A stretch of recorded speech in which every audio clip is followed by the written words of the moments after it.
A very good morning to all of you. जय श्री कृष्णा, जय Shri Radhe. Hope आप सब अच्छे होंगे, बेहतर होंगे। शुरुआत करते हैं आज के सेशन की और ये क्लास जो है वो रिकॉर्ड होके यूट्यूब पे कुछ डेमोस के तौर पे भी जाएगी, तो कोई आपत्ति ना लें कि साहब पेड की क्लास आपने बाहर डाल दी।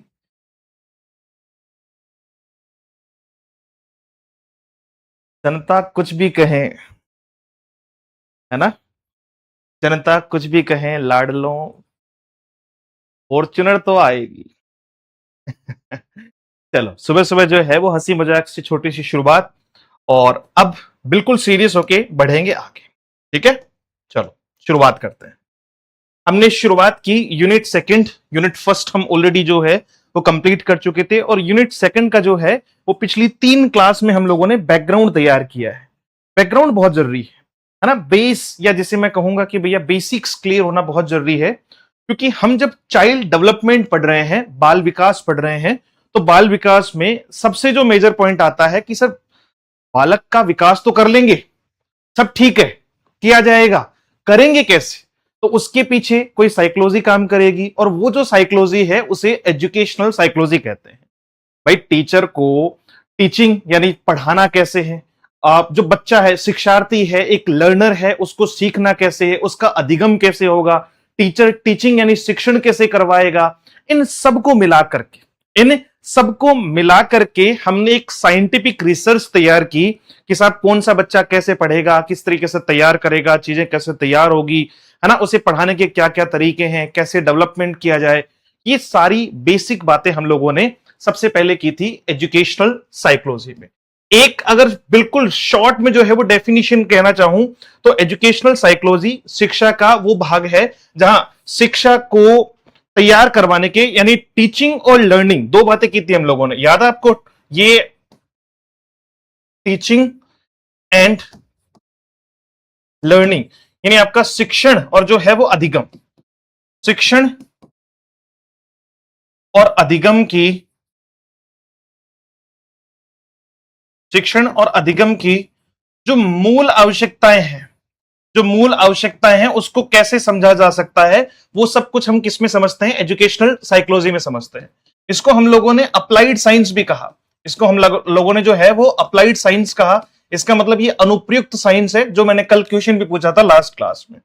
और भी बहुत सारी बातें जो है वो इसको लेकर हुई कि सर स्टार्टिंग में जो है वो साइकोलॉजी का एक आधार था। थोड़ा मैं हल्का सा रिवीजन दे देता हूं आपको पिछली 3 क्लास का, कि साइकोलॉजी का स्टार्टिंग आधार सोल था, मतलब आत्मा थी। सोल के बाद में माइंड आया, माइंड के बाद कॉन्शियसनेस आई, और सबसे प्रेजेंट साइकोलॉजी जो है वो बिहेवियरिज्म है। अगर मैं आपसे पूछूं कि बिहेवियरिज्म के फादर, यानी आपका जो है वो फादर ऑफ बिहेवियरिज्म जो है वो किसे कहा जाता है, जनक कौन है बिहेवियरिज्म के?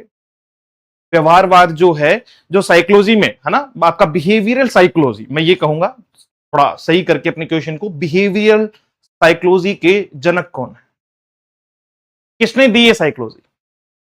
फिर हमने सबसे पहले तो चारों आधार के जो है वो पॉइंट्स को पढ़ा कि सोल, सोल के बाद में जो है वो चीजें कहां चली गई? पहले सोल था आपका स्टार्टिंग में, सोल के बाद में माइंड, माइंड के बाद में आपका कॉन्शियसनेस, और उसके ठीक बाद में हमारी बातचीत हुई किसके बारे में? आपका बिहेवियर के बारे में। आज बड़ा मजेदार जो है वो टॉपिक होने वाला है, इसलिए थोड़ा सा इसको एक बार हल्का सा रिवीजन हम लोगों ने कर लिया है। जेबी वॉटसन, है ना, जॉन आपका जो है वो बी वॉटसन, स्किनर थोड़ी है, वॉटसन वॉटसन वॉटसन, है ना, जे बी वॉटसन जो है वो बिहेवियरिज्म के लिए जाने जाते हैं। ठीक है, अच्छा, इसके साथ साथ में हमने सबसे लास्ट में पढ़ा था कि सर ये जितने भी जो साइकोलॉजिकल थिंकर्स हैं, चाहे उनमें जिन पियाजे हो, चाहे वो आपके स्किनर हो, या इनकी जो थ्योरीज है जो चाइल्ड डेवलपमेंट में आई है, तो वो एक आधारभूत विकास हुआ है। जैसे स्टार्टिंग जो है वो स्ट्रक्चरलिज्म चलता था, यानी जिसकी शुरुआत किसने की थी? सोल के बाद में मॉडर्न साइकोलॉजी के जनक किसको कहते हैं अपन? Who is the father of modern psychology? अच्छा, हु इज द, मैं पुराना थोड़ा सा रिवाइज करवा रहा हूं कि सर मॉडर्न जो है साइकोलॉजी आखिर लेकर कौन आए? मॉडर्न साइकोलॉजी जो है वो लेकर कौन आए, जिन्होंने सोल की बजाय, आत्मा की बजाय कहा, आत्मा को तो मतलब पूर्णतः जो है वो खत्म करते हुए या आदर्शवाद को पूरी तरीके से जो है वो नकारते हुए सेकंड बातचीत शुरू की मन के साथ में, माइंड के साथ में। और माइंड को उन्होंने क्या कहा कि भैया ये जो माइंड है ना तुम्हारा, ये जो माइंड है उसको स्ट्रक्चर में समझना है, उसको टुकड़ों में तोड़ लो। जिसका एक बढ़िया सा एग्जाम्पल हम लोगों ने लिया था कि जैसे कार है, तो कार को कार की तरह मत देखो, पहले उसको जो है वो किसके तौर पे देखना है, पहले कार को टुकड़ों में, कि कार का इंजन, कार के टायर, यानी अलग अलग भागों में जो है वो आप मनोविज्ञान को टुकड़ों में तोड़ के जो है वो सीखेंगे। विल्हेम वुडंट ने जो है वो ये थ्योरी दी, जो मॉडर्न साइकोलॉजी के जनक कहे जाते हैं, विल्हेम वुडंट। ठीक, आपका WW। उसके ठीक बाद में माइंड को जो है वो स्ट्रक्चर में तोड़ने के बाद में सेकंड पार्ट जो आता है वो माइंड का स्ट्रक्चर, और स्ट्रक्चर के बाद में आता है फंक्शन। और ये फंक्शनाइजेशन या फंक्शनल जो है वो साइकोलॉजी के बारे में बात जिन्होंने की वो विलियम जेम्स थे। विलियम जेम्स थे जिन्होंने कहा कि भैया देखो, माइंड को अलग अलग टुकड़ों में तोड़कर देखने से बढ़िया है कि हम उसका फंक्शन सीखें। यानी कोई मशीन क्या है ये देखने से ज्यादा बेहतर है कि मशीन काम कैसे करती है, उसका फंक्शन क्या है। और इसी तरीके से ये थ्योरी जो है वो बढ़ती रही। पहले आपका जो है वो माइंड, माइंड का स्ट्रक्चर, फिर फंक्शन, उसके बाद में जो है वो पार्ट आता है आपका कॉन्शियसनेस को लेकर, या कॉन्शियसनेस से पहले बिहेवियरिज्म जो जेबी वॉटसन का है, उसके बाद में आपका कॉन्शियसनेस है, एक होल जो है वो पार्ट के बारे में हमने बात की, एक ह्यूमनिस्टिक डेवलपमेंट के बारे में बात की, और लास्ट में आते आते आपकी जो है वो कॉग्निटिव डेवलपमेंट के बारे में हम लोगों ने चर्चा की। ये वो उसका बेसिक्स था, लेकिन वो सारी चीजें आपको यहां आ जाएगी, है ना। आज से जो आप पढ़ना शुरू करोगे उन सबको हम अटैच करते हुए चलेंगे, हम सारी थ्योरीज के बारे में भी बात करते हुए चलेंगे। तो हमारा जो एजुकेशनल साइकोलॉजी है उसका पहला पार्ट हम लोग शुरू कर रहे हैं, चाइल्ड डेवलपमेंट, है ना। चाइल्ड डेवलपमेंट यानी बाल विकास। अच्छा, जब भी जैसे ही बात आती है डेवलपमेंट के बारे में तो एक बड़ा मेजर क्वेश्चन आता है कि सर एक तो होती है ग्रोथ, एक तो होती है आपकी ग्रोथ और एक होता है डेवलपमेंट। दोनों में क्या फर्क है? आपका जो है वो ग्रोथ और डेवलपमेंट में क्या फर्क है? क्या ये दोनों एक ही शब्द हैं? इसकी डेफिनेशन या इसका मीनिंग भी जो है वो बहुत सारी एग्जामिनेशन में पूछा गया है कि ग्रोथ क्या है या फिर आपका जो है वो डेवलपमेंट क्या है, ग्रोथ या फिर आपका जो है वो डेवलपमेंट क्या है। तो ग्रोथ और डेवलपमेंट दोनों एक ही विषय हैं या फिर दोनों के दोनों जो है वो अलग अलग विषय हैं? जैसे ग्रोथ का मतलब हमने ये समझ लिया कि कोई बच्चा है, अभी जब जन्म हुआ, बढ़ना शुरू हुआ, 13 साल का जब वो था तो उसकी हाइट कुछ और थी, 15 साल में हाइट कुछ और हुई, आपका 18 साल में हाइट जो है वो कुछ और हुई, और 21 साल में हाइट कुछ और हुई। ये सुनो, यानी जैसे जैसे जो है वो बढ़ता जा रहा है उसकी हाइट में परिवर्तन आ रहा है। ये किसका मात्रक है? ये ग्रोथ का मात्रक है या डेवलपमेंट का मात्रक है? तो किसी की हाइट बढ़ना, किसी की हाइट बढ़ना जो है वो उसका डेवलपमेंट नहीं कहा जा सकता। बहुत अच्छे, डेवलपमेंट होल लाइफ होता है, कंप्लीटली गुड, ठीक है। ग्रोथ रुक जाती है एक टाइम के बाद में, जबकि डेवलपमेंट लाइफ टाइम चलता है, that's completely good. Growth fix time के लिए होता है, ग्रोथ फिजिकल होता है। इसमें कुछ टर्म्स हम लोग यूज करेंगे, एक होता है क्वांटिटिव, एक होता है क्वालिटेटिव। सब चीजों पे बात करेंगे। Very good, very good, very good, very good. बहुत डिफरेंट है ना। और कितना डिफरेंट है इसको लेकर जो चर्चाएं होगी उसके बारे में अपन आगे बातचीत शुरू करते हैं कि सर ग्रोथ कहना अलग बात है। जैसे मैंने कहा कि भैया हम ग्रोथ कर रहे हैं, हम क्या कर रहे हैं? ग्रोथ कर रहे हैं। तो हम हो सकता है इनकम में ग्रोथ कर रहे हो सकता है हम स्टूडेंट्स में जो है वो उनकी संख्या बढ़ रही हो। क्वांटिटी, क्वांटिटी बढ़ना, मात्रा बढ़ना, ये ग्रोथ का मात्रक है। जबकि डेवलपमेंट होता है विकास। और हमें बच्चे की ग्रोथ करवानी है या बच्चे का डेवलपमेंट करवाना है? बताओ, जी या फिर आपका डी? बच्चे का विकास करेंगे या उसका जो है वो ग्रोथ करनी है? क्या करना है कि सर हम तो चाइल्ड डेवलपमेंट के बारे में बात करेंगे। और चाइल्ड डेवलपमेंट के अपने कुछ जो है वो प्रिंसिपल्स होते हैं, अपनी इसकी कुछ स्टेज होती है, अपने कैरेक्टरिस्टिक्स होते हैं, अपने तरीके होते हैं। तो एक एक करके बच्चे का सर्वांगीण विकास यानी उसका होलिस्टिक या कंप्लीट डेवलपमेंट जो है वो कैसे किया जा सकता है, उसको लेकर आज के सेशन में हम चर्चा करने वाले हैं कि साहब ये ग्रोथ ग्रोथ नहीं खेल रहे, एक टाइम पे जाके ग्रोथ जो है वो रुक जाती है। आ जाओ। तो ये सिंपल सा एग्जांपल हम लोगों ने ले लिया कि साहब जो ग्रोथ है, अंतर समझ लो इस बात का कि अगर किसी की ऊंचाई बढ़ रही है, किसी की जो है वो वजन बढ़ रहा है, तो इसका मतलब उसकी ग्रोथ हो रही है। वो क्वांटिटी है, मात्रा है, जो कभी कम और कभी ज्यादा, जो कभी कम और कभी ज्यादा। और उसमें क्या किया जा रहा है? उसमें एक डेवलपमेंट, सॉरी, ग्रोथ जो है वो इसकी धीरे धीरे, जैसे बच्चा जैसे जैसे बड़ा होता जा रहा है उसकी हाइट जो है वो बढ़ती जा रही है। शरीर की वृद्धि जरूरी है, लेकिन विकास जीवन बदलता है। कहने का मतलब क्या है कि सर ग्रोथ क्वांटिटेटिव है, यानी आपका मात्रात्मक है, और ये आपका जो है वो कैसा है, ये क्वांटिटेटिव है और ये क्वालिटेटिव है। आपका डेवलपमेंट क्या होता है, डेवलपमेंट होता है क्वालिटेटिव,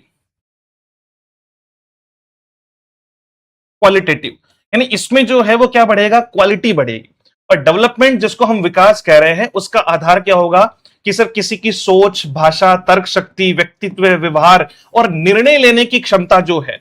अब एक बात बताओ, निर्णय हम आज कोई डिसीजन ले रहे हैं, आने वाले टाइम पे जैसे जैसे हमारी उम्र बढ़ती जाएगी, जीवन बढ़ता जाएगा, जीवन जो है वो विकसित होता जाएगा, एक एज तक हम जो है वो जाते जाएंगे, तो जीवन भर हमें निर्णय लेने की जरूरत पड़ेगी, जीवन भर हमें व्यवहार की जरूरत पड़ेगी, जीवन भर हमें जो है वो लॉजिकल या क्रिटिकल थिंकिंग की जरूरत पड़ेगी। तो ये सारे के सारे जो रूप है वो विकास के हैं, डेवलपमेंट के हैं, ना कि ग्रोथ के। डन। डेवलपमेंट में फंक्शन, इमोशन, कॉग्निटिव और सोशल कैपेबिलिटीज सब आ जाते हैं। परफेक्ट। और बता दो, देखिए निरंतर चलने वाली जो है वो प्रक्रिया है डेवलपमेंट, जो लाइफ टाइम चलेगी। तो एक बेसिक सी बात हो गई कि साहब ग्रोथ और डेवलपमेंट दोनों डिफरेंट एस्पेक्ट है। इसमें हम व्यक्तित्व, सोच, भाषा, तर्क शक्ति या इन सारी चीजों के साथ जो है वो आगे बढ़ते हैं। अगर इनका विकास हो तो वो विकास कहलाएगा, डेवलपमेंट कहलाएगा, और सीधा क्वांटिटी अगर डेवलप हो रही है या क्वांटिटी बढ़ रही है तो फिर वो ग्रोथ कहलाएगी। अब आते हैं मुद्दे की बात कि सर यही चीज तो बालक पे लागू होगी। भाई हमें बच्चे की हाइट और वजन तो समय के साथ बढ़ता जाएगा। जब वो पैदा होगा वो छोटा सा है, फिर वो धीरे धीरे जो है वो क्या होती जा रही है, उसकी ग्रोथ होती जा रही है, उसकी ग्रोथ होती जा रही है। अरे वाह वाह वाह वाह, व्हाट अ नाइस थिंक कि सर जो डेवलपमेंट है वो वुम से टर्म की तरफ जो है वो जाती है। मतलब गर्भावस्था से लेकर जो है वो पूरी तरीके से हम जब तक कहां नहीं पहुंच जाते, अंतिम समय तक नहीं पहुंच जाते, वहां तक डेवलपमेंट चलती ही रहेगी, है ना। जन्म ले लिया या जन्म से लेकर जो है वो मरण तक की एक अवस्था डेवलपमेंट है। ठीक है। हमने कहा कि सर बच्चा जो है धीरे धीरे, तीस तो चलेंगे ही नहीं, कि सर बच्चा डेवलप हो रहा है तो उसके डेवलपमेंट की कुछ प्रोसेस भी देखनी होगी, या हमें कुछ सिद्धांतों की पालना करनी होगी कि बच्चा डेवलप होता कैसे है। अब एक छोटा सा एग्जाम्पल लेते हैं कि साहब आप मुझे ये बताओ, जैसे डेवलपमेंट कैसे होता है, विकास जो है उसकी कोई प्रोसेस है, या पहले बच्चा जो है वो गाना सीख लेगा, पहले बच्चा पोएट्री लिख रहा है और बाद में वो पढ़ना सीखेगा, क्या यह डेवलपमेंट है? पहले बच्चा भागना सीख लेगा, बाद में वो चलना सीखेगा, क्या यह डेवलपमेंट है? तो विकास का एक जो है वो प्रोसीजर होता है, डेवलपमेंट का एक प्रोसीजर होता है, वो कॉन्टिन्यूअस है, वो सिक्वेंशियल है, यानी वो कॉन्टिन्यूटी में चलता है, वो सीक्वेंस में चलता है, यानी निरंतरता, या बहुत सारी ऐसी चीजें हमें देखने को मिलती है कि सर डेवलपमेंट आखिर होता कैसे है। और एक बच्चे का सर्वांगीण या सही तरीके से जो विकास करना है उसका तरीका क्या है कि बालक को बिना समझे अगर हम उसको प्रभावी शिक्षा दे रहे हैं तो वो संभव ही नहीं है। इसलिए बाल विकास शिक्षा का मूल आधार है। भाई हम एजुकेशनल साइकोलॉजी की बात तो कर रहे हैं, हम प्रभावी शिक्षा भी देने की बात कर रहे हैं। ये लास्ट सेशंस में हम लोगों ने इसमें जो है वो डिफरेंस ढूंढ लिया था कि भैया एक टीचर और एक आपका इफेक्टिव टीचर, दोनों में क्या डिफरेंस है। ये आपका एजुकेशनल साइकोलॉजी का ही तो पार्ट है कि टीचर और इफेक्टिव टीचर में क्या फर्क है। टीचर ये बताता है कि क्या पढ़ाना है या क्या पढ़ना है, लेकिन इफेक्टिव टीचर ये बताता है कि कैसे पढ़ना है, किसे पढ़ना है, क्यों पढ़ना है, तरीका क्या होगा, मेथड्स क्या होंगे, कौन सी विधियां जो है वो यूज की जाए। उस बच्चे को उसकी अलग अलग अवस्थाओं, चाहे वो आयु हो, चाहे वो उसकी जो है वो इन्वायरमेंट हो, इन सब के बिहाफ पे वो उसको एक जज करेगा या उसके विकास के क्रम को देखेगा और उसके बाद उसको डेवलप करेगा। वो इफेक्टिव टीचर है। अगर मैं सिर्फ टीचर हूं तो मैं सब्जेक्ट एक्सपर्ट हूं, मैं अपने सब्जेक्ट में नॉलेज रखता हूं और मैं आप सबको एक जैसा जो है वो बता दूंगा। लेकिन एक इफेक्टिव टीचर कौन सा होता है, जो आपकी सबसे पहले संभावनाओं को समझे कि किस बच्चे की इंडिविजुअल संभावना कितनी है, किस बच्चे की इंडिविजुअल संभावना जो है वो कितनी है। डन। अच्छा, चाइल्ड डेवलपमेंट क्या है, बच्चे का बाल विकास क्या है। तो बाल विकास किसको कहते हैं? बाल विकास वो निरंतर और क्रमिक प्रोसेस है। मैंने बताया ना आपको कि पहली बात ये लाइफ टाइम चलती रहेगी, एक सीक्वेंस में चलेगी, है ना। और सीक्वेंस में कैसे है कि भाई अगर हम 6 साल के बच्चे का कंपैरिजन 13 साल के बच्चे से कर रहे हैं तो क्या ये ठीक है? क्या ये प्रणाली जो है वो ठीक है? तो आप कहेंगे कि सर ये तो बिल्कुल ही गलत है। भाई उसका एक प्रोसीजर है, आप उसका डेवलपमेंट अभी 6 साल के बच्चे का जितना व्यक्तित्व है, जितना मानसिक या जितना शारीरिक विकास है, वो 13 साल के बच्चे के कंपैरिजन में बहुत कम है। तो धीरे धीरे डेवलप होगा, सीक्वेंस में डेवलप होगा। अब कोई बच्चा जन्म ले, मैं ऐसे उसको जो है वो बाल से खींच के बड़ा थोड़ी कर दूंगा कि लो जी भैया एक काम करो, लो फटाफट से जो है वो 162 सेंटीमीटर का बच्चा ले जाओ जी, है 5,000। क्या क्या फालतू बातें कर रहे हैं हम लोग। और हम आज वो बातें भी होगी जो हम एज एन पेरेंट्स गलतियां करते हैं।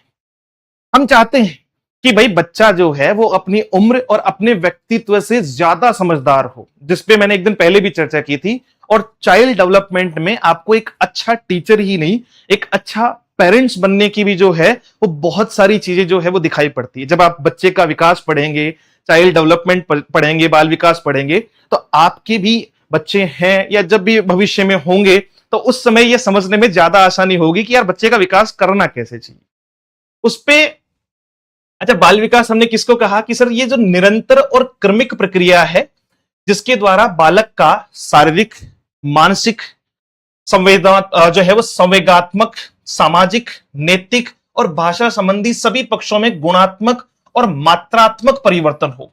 यानी जैसे जैसे बालक बढ़ता जाएगा, जैसे जैसे बच्चा जो है वो उम्र के साथ बढ़ता जाएगा, उसकी निरंतर और एक सिक्वेंशियल प्रोसेस चलती जाएगी, वैसे वैसे उसका शारीरिक विकास भी होगा, उसका मानसिक विकास भी होगा, उसका जो है वो संवेगात्मक विकास भी होगा, सामाजिक, नैतिक और भाषा संबंधी सभी पक्षों में। दो परिवर्तन मैंने कहे हैं, एक गुणात्मक परिवर्तन और एक मात्रात्मक परिवर्तन। अगर गुण का विकास होगा तो इसका मतलब वो आपका ग्रोथ है या डेवलपमेंट, तो हम कहेंगे डेवलपमेंट। और मात्रात्मक, मात्रा तो बढ़ती ही बढ़ती है, मात्रा तो जनरली जो है वो ग्रोथ का रिप्रेजेंटेशन है। मात्रा तो जो है वो किसका है? ग्रोथ का रिप्रेजेंटेशन है। लेकिन बच्चे का शारीरिक, मानसिक, संवेदा जो है वो संवेगात्मक, इसके अलावा आपका जो है वो भाषा संबंधी विकास है, नैतिक विकास है, ये सारे विकास जो है वो समय के साथ बढ़ते हैं, एक निरंतर प्रोसेस के साथ बढ़ते हैं। तो ठीक वही आपका what is child development? Child development is a continuous और sequential process through which qualitative and quantitative changes occur in all aspects of a child, including physical, mental, emotional, social, moral और language development। यानी हर तरीके का जो है वो विकास, उसमें quantity की बारे में बात हो रही है और क्वालिटी के बारे में भी बात हो रही है। दोनों ही बातें, क्वालिटेटिव भी है और क्वांटिटेटिव भी है। यानी मात्रात्मक तौर पे भी विकास होगा उसका, मात्रात्मक तौर पे भी विकास होगा, और साथ साथ में उसका विकास जो है वो कैसा होगा? क्वालिटिव, यानी आपका गुणात्मक तौर पर भी विकास होगा। डन। और सिंपल ले लेते हैं इसको, एक second, just a second please. देखो, जो इंटरनेट की समस्या आप फेस कर रहे हैं वो आपके साइड से, this is not from our side. एक आपके अलावा किसी बच्चे का बार बार मैसेज नहीं आ रहा है कि सर क्लास रुक रही है। रुक रही है क्या भैया? कतई नहीं रुक रही है। आप उसको बंद कर लीजिए, वापस चालू कर लीजिए, वो ठीक हो जाएगी। कई बार सामने की तरफ से इश्यू होता है, तो परेशान मत होना। यदि हम थोड़ा सा इसको और सरल शब्दों में देखें तो क्या कह सकते हैं कि बच्चे की ऊंचाई और वजन बढ़ रहे हैं, तो ये ग्रोथ। मैंने पहले कह दिया कि बच्चे की ऊंचाई यानी वो तो क्वांटिटी बढ़ रही है, मात्रा बढ़ रही है, तो वो ग्रोथ हो रही है उसकी। लेकिन यदि हम ये देखें कि उसकी सोच, क्या बच्चा सोच रहा, बहुत अच्छा सोच रहा है, उसकी भाषा, तर्क शक्ति, व्यक्तित्व, व्यवहार और निर्णय लेने की क्षमता अगर बढ़ रही है, तो इसका मतलब वो उसका डेवलपमेंट है, वो उसकी क्वालिटी बढ़ रही है। यहां तक बात समझ में आई? वाई टाइप करो।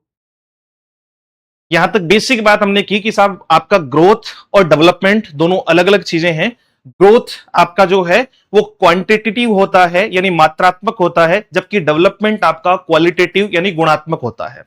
बाल विकास की अवधारणा यह कहती है कि बच्चे का शारीरिक, मानसिक, आध्यात्मिक, मॉरल या फिर आपका नैतिक और भाषा संबंधी जो विकास है वो निरंतर जीवन पर्यंत चलता रहता है। और उस जीवन पर्यंत विकास के लिए हमें बच्चे का विकास यानी बाल विकास कैसे करना है, इस अवधारणा के बारे में हम चर्चा कर रहे हैं। अब बात आती है सबसे पहले, ये तो दोनों छोटे छोटे एग्जाम्पल हो गए जो मैं आपको पहले ही दे चुका हूं कि भाई बच्चा जो है वो पहले एक प्रोसेस होती है बच्चे की। जैसे फर्स्ट एग्जाम्पल क्या है? दो बच्चों की आयु 8 वर्ष है, दोनों की हाइट भी सेम है, लेकिन एक बच्चा लॉजिकल क्वेश्चन हल कर लेता है। अब आयु, उसका वजन सेम होने से दोनों बच्चे सेम नहीं हो जाएंगे। मैंने पहले भी कहा था, पांचों उंगलियां बराबर नहीं होती है। आपका बच्चा और पड़ोसी का बच्चा एक जैसा हो यह जरूरी नहीं है। आप उसको क्या कहते हैं, देख वो भी तो 8 साल का ही है, वो क्या कर लेता है, देख वो भी तो 9 साल की है, उसको देख। उसको क्यों देखे, तुम देखो अपने वाले को, कि हमारी जो है वो उस बालक के विकास में या बच्ची के विकास में कहां जो है वो गलती रह रही है, या सबकी क्षमताएं अपनी अपनी जो है वो क्षमताएं होती है। इसलिए ये एक परफेक्ट एग्जाम्पल है कि अगर कोई बच्चे, दो बच्चे हैं, दोनों 8 साल के हैं और दोनों की हाइट या वजन अगर बराबर है, तो ये जरूरी नहीं कि दोनों बच्चे लॉजिकली सोच पाए, दोनों बच्चों को भाषा का उतना ही ज्ञान हो, दोनों बच्चे फिजिकल, मेंटल, आपका जो है वो इमोशनल, हर तरीके से सेम हो। This is not a proper way to जज एनी टाइप ऑफ चाइल्ड और चिल्ड्रन। एक बच्चा लॉजिकल क्वेश्चन हल कर लेता है और दूसरा जो है वो अभी भी कॉन्क्रीट चीजों तक ही सोच पाता है। अब ये जो अगर हम साइकोलॉजी की बात करें या इस एक आधार की बात करें ना, तो ये जिन पियाजी की थ्योरी में हम लोग पढ़ेंगे, जो आगे जाकर बहुत लंबी इस पे बातचीत करने वाले हैं। बट अभी फिलहाल जो है उसकी सोच कैसी है, एक स्थायी सोच तक ही वो जो है वो समझ पाता है, आपका कॉन्क्रीट चीजों तक ही सोच पाता है। और इसका अर्थ क्या हुआ कि ग्रोथ समान हो सकती है लेकिन डेवलपमेंट अलग अलग होता है। दूसरा एग्जाम्पल वही, एक बच्चा पहले केवल रोककर अपनी आवश्यकता बताता था, धीरे धीरे बोलना सीखता है, पढ़ना सीखता है, लिखना सीखता है, तर्क करना सीखता है, निर्णय लेना सीखता है। जैसे छोटा बच्चा होता है, उसको भूख लगती है तो वो रोता ही मतलब रोएगा ही, ऐसा थोड़ी कहेगा ओए पिज्जा ऑर्डर करो फटाफट से, एक extra large with extra sauce. नहीं साहब, भूख लगी है, रोएगा। लेकिन जैसे जैसे वो धीरे धीरे बड़ा होगा, उसका विकास होगा। शारीरिक विकास तो हो ही रहा है, ग्रोथ तो हो रही है, उसका मानसिक, आध्यात्मिक और बाकी जो है वो विकास भी हो रहे हैं, भाषा संबंधी विकास भी हो रहा है। वो पहले जो है, अच्छा पहले बच्चा मम्मी बोलेगा कि मां बोलेगा, हम तो सारी चीजों को एक साथ लेकर चलेंगे ताकि चीज ज्यादा समझ पाए। ये बताओ, पहले बच्चा मम्मी बोलेगा या मां बोलेगा? एक बड़ा बेसिक सा क्वेश्चन है। तो हम कहते हैं कि साहब मम्मी तो भाषा में विकास में बहुत बाद में आता है, पहले स्टार्टिंग में जो है वो मां से शुरू करेगा। कहां से शुरू करेगा? मां से शुरू करेगा, यानी उसकी भाषा का जो विकास है वो धीरे धीरे डेवलप होते हुए चलता है, निरंतर डेवलपमेंट होती है उसमें। डे वन वो ऐसा नहीं है कि moms please give me a pizza. हाँ, और मैं थोड़ा आपको प्रेम से इसलिए पढ़ा लेता हूं ताकि चीजें और ज्यादा समझ में आ जाए। तो दोनों बातें क्लियर हो गई कि एक तो भैया सम्मान हाइट, सम्मान वजन के बच्चों का डेवलपमेंट सम्मान हो ये जरूरी नहीं है, ग्रोथ सेम हो सकती है बट डेवलपमेंट अलग होता है। दूसरी बात कि डेवलपमेंट इज अ सिक्वेंशियल और अ कंटिन्यूअस प्रोसेस। इसका मतलब ये हुआ कि डेवलपमेंट एक एक करके जो है वो समय के साथ होता जाएगा। ठीक है, यानी वो पहले सिर्फ रोके अपनी बात समझा रहा है, फिर बोलना सीखता है, पढ़ना सीखता है, लिखना सीखता है, तर्क देना सीखता है, निर्णय लेना सीखता है। तो ये सब विकास की अवधारणाएं हैं। दो बातें जो लगभग एग्जामिनेशन में कई बार इसकी डेफिनेशन इसके बारे में पूछ लिया जाता है, या कई बार यस और नो टाइप के क्वेश्चन में, ट्रू और फॉल्स टाइप के क्वेश्चन में यह भी पूछा जाता है कि क्या ग्रोथ और डेवलपमेंट दोनों एक है? तो देखो, वो तो नहीं है। वृद्धि वह प्रक्रिया है, ग्रोथ वो प्रक्रिया है जिसमें शरीर के आकार, ऊंचाई, वजन, आयतन तथा अंगों के आकार में वृद्धि होती है ना। तो growth refers to quantitative change in the physical size and structure of the body. वैसे बता चुका हूं, बस एक बार डेफिनेशन देख लेना। दो बातें याद रखनी है कि क्वांटिटेटिव तो वर्ड याद रखना ही रखना है, यानी इसके सिर्फ और सिर्फ जो है वो वृद्धि के लिए, हम ग्रोथ के लिए जिम्मेदार मानते हैं इसको। जिस परिवर्तन को नापा जा सकता है, जिस परिवर्तन को नापा जा सकता है, तोला जा सकता है, गिना जा सकता है, उसे ग्रोथ कहते हैं।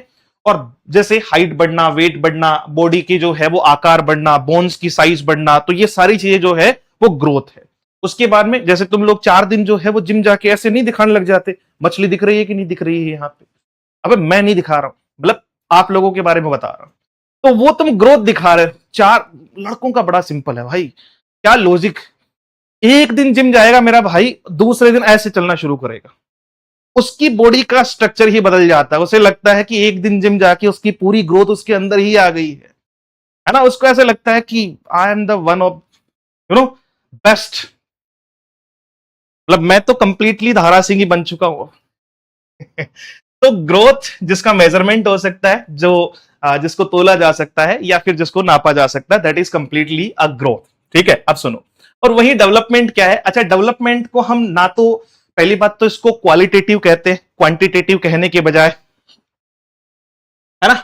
दूसरी बात क्या हुई कि सर जो डेवलपमेंट होता है, विकास होता है, उसको हम माप नहीं सकते, है ना। विकास को मापने की कोई प्रक्रिया जो है वो नहीं है। अभी तक मोदी जी वाला भी नहीं माप पाए हम, उन्होंने भी कहा था, वो भी हम जो है वो धीरे धीरे मेजर कर रहे हैं। विकास वो निरंतर और क्रमिक प्रोसेस है, यानी एक तो ये कंटिन्यूअस रहेगी, दूसरा आपकी सिक्वेंशियल रहेगी, है ना। धीरे धीरे विकास होगा तथा प्रगतिशील और आपका प्रक्रिया है जिसमें व्यक्ति के शारीरिक, मानसिक, संवेगात्मक, सामाजिक, नैतिक और भाषा संबंधी सभी पक्षों में गुणात्मक और मात्रात्मक दोनों प्रकार के परिवर्तन होते हैं, तो वो आपका डेवलपमेंट कहलाता है। इसलिए कोई पीएम साहब से नहीं पूछेगा कि विकास कहां है, टाइम लगता है विकास में, समझो, विकास में समय लगता है, वो एक सिक्वेंशियल और कॉन्टिन्यूअस प्रोसेस है। 5 दिन में अगर हम चाहें कि भारत जो है वो अमेरिका बन जाए तो कैसे बन जाएगा? आने वाले 50 साल में भी नहीं बन पाए, हमारी हरकतों को देखते हुए। क्यों? क्योंकि योगदान तो हमारा ही है। सरल शब्दों में, जब व्यक्ति बेहतर सोचने लगे, बेहतर समझने लगे या बेहतर निर्णय लेने लगे, तो वो डेवलपमेंट का प्रतीक माना जाता है। बेहतर व्यवहार, ये सब डेवलपमेंट है। जैसे भाषा सीखना, लॉजिकल जो है वो थिंकिंग करना, क्वेश्चन करना, या आपका प्रॉब्लम सॉल्विंग देखना, मोरल या इथिकल वैल्यूज जो है वो, ये सब इसी के पार्ट है। डन। तो development is a continuous, sequential और progressive process in which qualitative and quantitative changes occur in all aspect of an individual, including physical, mental, emotional, social, moral and language development. अब बात आती है कि sir बहुत हुआ, ये ग्रोथ और डेवलपमेंट ही करते रहेंगे या अब थोड़ा आगे चलेंगे? क्या हर ग्रोथ को डेवलपमेंट कहा जा सकता है? जैसे हमने एक बात कही ना, देखो, ग्रोथ को हमने सिर्फ क्वालिटेटिव कहा, मात्रात्मक कहा, जबकि डेवलपमेंट को हमने मात्रात्मक और आपका साथ साथ में गुणात्मक दोनों कहे हैं। क्वालिटेटिव भी कहा है और क्वांटिटेटिव भी कहा है, क्वालिटेटिव भी कहा है और आपका क्वांटिटेटिव भी कहा है। क्या हर ग्रोथ डेवलपमेंट है? तो जवाब है नहीं।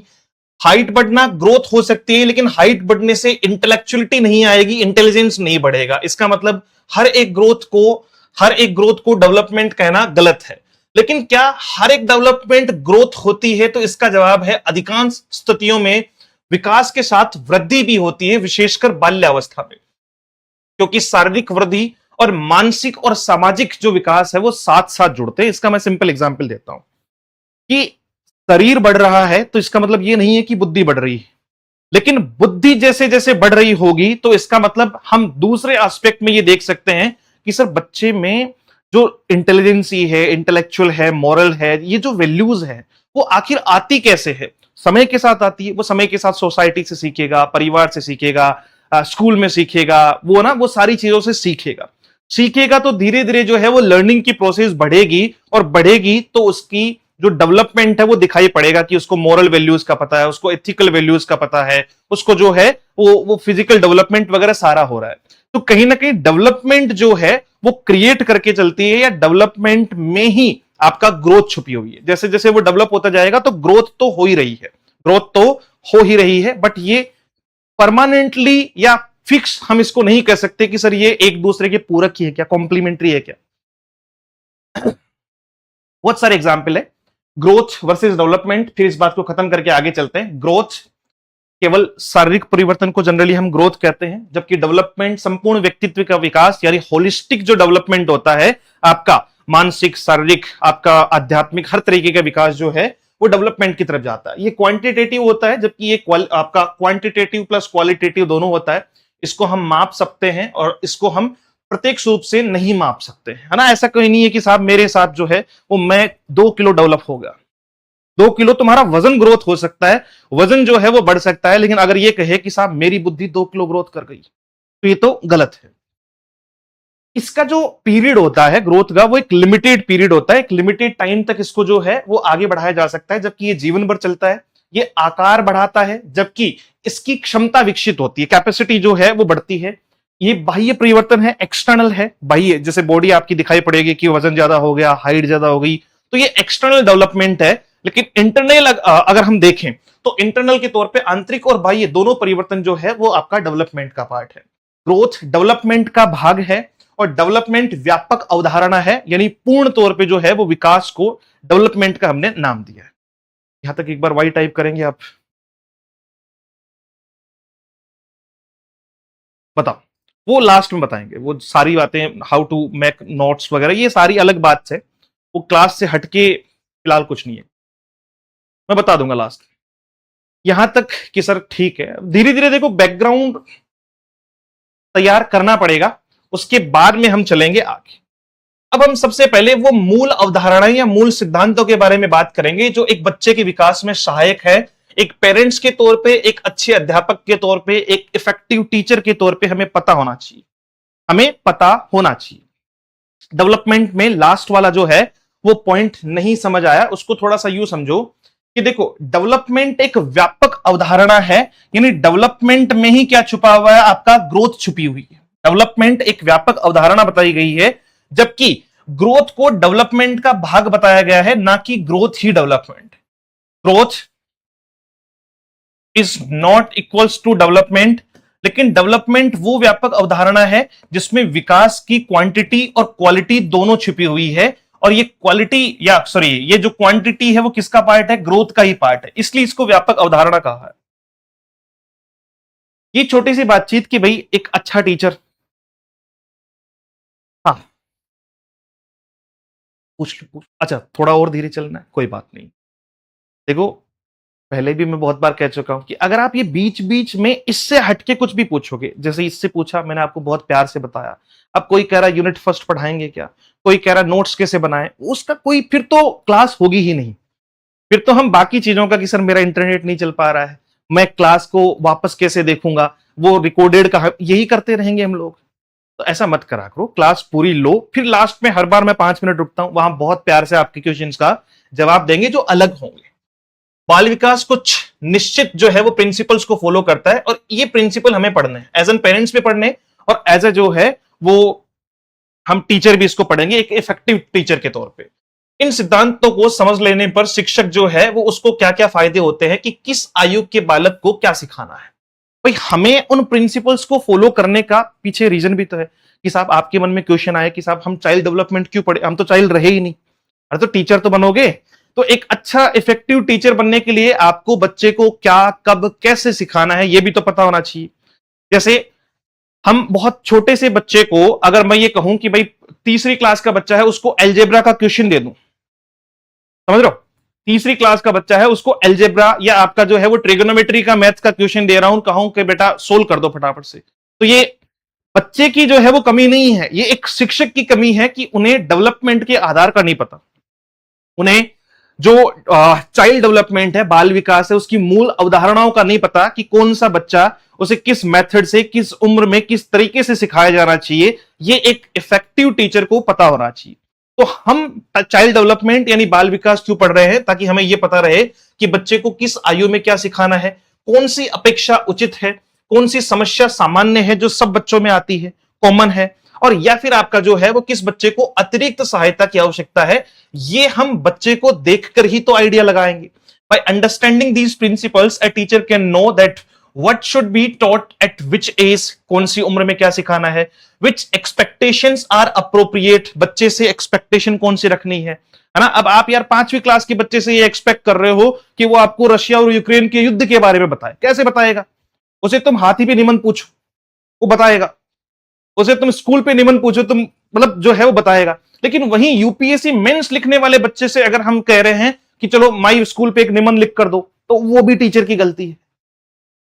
उस एक स्तर होता है, हर चीज का क्या होता है, एक स्तर होता है, और उसी स्तर के अकॉर्डिंग हम जब चलते हैं तो वो क्या कहलाएगा आपका, अरे एक्सपेक्टेशन, बताता रहा हूं साथ साथ में, हिंदी में अपेक्षा और इंग्लिश में एक्सपेक्टेशन।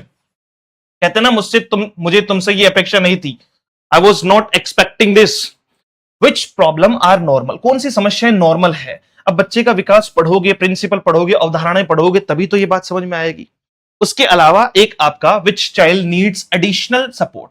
अब 5 उंगलियां बराबर नहीं है, सारे बच्चे एक जैसे नहीं है, सबको एक जैसा नहीं सिखा सकते, तो किसी को स्पेशल ट्रीट भी करवाना है, किसी को क्या करवाना है, स्पेशल ट्रीट भी करवाना है। तो अच्छे टीचर बनना है तो ये 9 पॉइंट हमें अलग अलग करके पढ़ने हैं। इससे समझ बनेगी कि साहब कौन कौन सी अवधारणा या कौन कौन सी प्रिंसिपल्स को फॉलो करना होता है। सबसे पहले प्रिंसिपल नंबर 1 कि बच्चे का जो विकास है उसकी जो प्रोसेस है वो कैसी होती है? कंटिन्यूअस प्रोसेस होती है। विकास एक निरंतर प्रक्रिया है। विकास यानी development is a continuous process. विकास एक निरंतर प्रक्रिया है। अब नाम से ही पता चल रहा है कि निरंतर मतलब ये चलती रहेगी, लाइफ टाइम चलती रहेगी।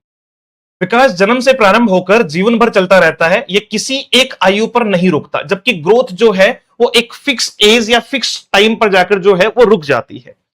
जैसे एक बच्चा विकास कैसे हो रहा है उसका? पहले चलना सीखता है, बोलना सीखता है, पढ़ना सीखता है, सोचना सीखता है, निर्णय लेना सीखता है, जीवन भर अनुभवों से सीखता रहता है। तो आपका लाइफ टाइम जो है वो उसका विकास होता रहेगा।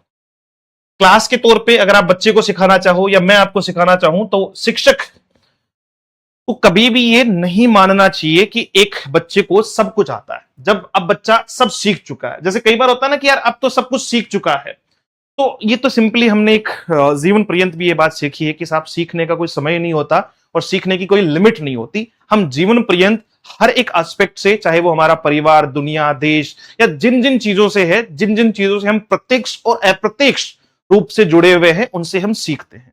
तो पहला पॉइंट क्लियर। प्रिंसिपल नंबर 1, सिद्धांत पहला यानी अवधारणा पहली क्या है कि जो डेवलपमेंट है, development is a continuous process. विकास एक सतत प्रक्रिया है, यानी ये जीवन पर्यंत चलता रहेगा। हम वॉक करना, वॉक है, स्पीक है, इसके अलावा रीड, थिंक, आपका डिसीजन लेना, ये सब कुछ जो है वो लाइफ टाइम चलता रहेगा।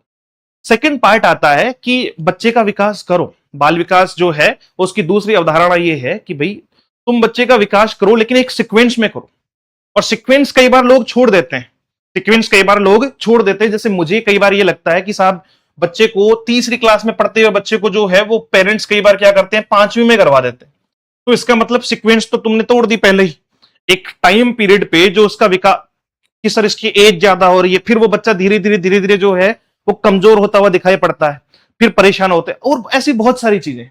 तो एक जो सीक्वेंस है, सीक्वेंशियल क्या होना चाहिए? डेवलपमेंट होना चाहिए। Development is sequential. विकास क्रमिक होता है। विकास एक निश्चित क्रम में चलता है। कोई भी अवस्था छोड़ी नहीं जा सकती, कोई भी अवस्था छोड़ी नहीं जा सकती। जैसे मैंने कहा कि किसी बच्चे ने जन्म लिया, वो इन्फेंट है, अब वो शिशु है। शिशु अवस्था से सीधा वो जो है वो किशोर अवस्था में पहुंच जाएगा क्या? शिशु अवस्था से सीधा वो इन्फेंट से जो है वो आपका किशोर अवस्था में एडोलसेंस में पहुंच जाएगा क्या? यस और नो? नहीं पहुंचेगा। क्यों? क्योंकि सर उसका शारीरिक, मानसिक यानी हर तरीके का विकास एक सीक्वेंशियल प्रोसेस से होकर गुजरेगा। तो development is a sequence, development is a sequence और अ सीक्वेंशियल प्रोसेस। जैसे एग्जाम्पल के तौर पे ये एक बहुत सिंपल और बहुत बेस्ट एग्जाम्पल है कि कोई बच्चा है। पहले बच्चा क्या करेगा? सीक्वेंस होती है बच्चे की। पहले बच्चा मतलब जब जन्म लेता है तो उसके बाद सबसे पहले वो बैठना सीखता है ना? बैठने में भी एक प्रोसेस है जो अपन आगे जाके सीखेंगे। इसी में एक प्रिंसिपल और देखेंगे कि बच्चा जब बैठना सीखता है ना, तो पहले सबसे पहले, अच्छा ये बताओ आप, तो बाकी छोड़ो, कि बच्चे के पूरे शरीर में सबसे पहले जो है वो किसको किस पार्ट को वो संभालना सीखता है, यानी किस पार्ट का वजन वो अपने शरीर पर सबसे पहले लेकर चलता है? ये बताओ।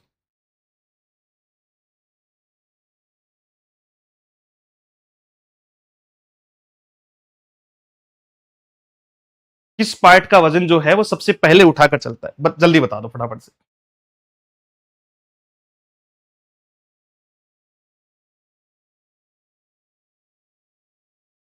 बहुत अच्छे।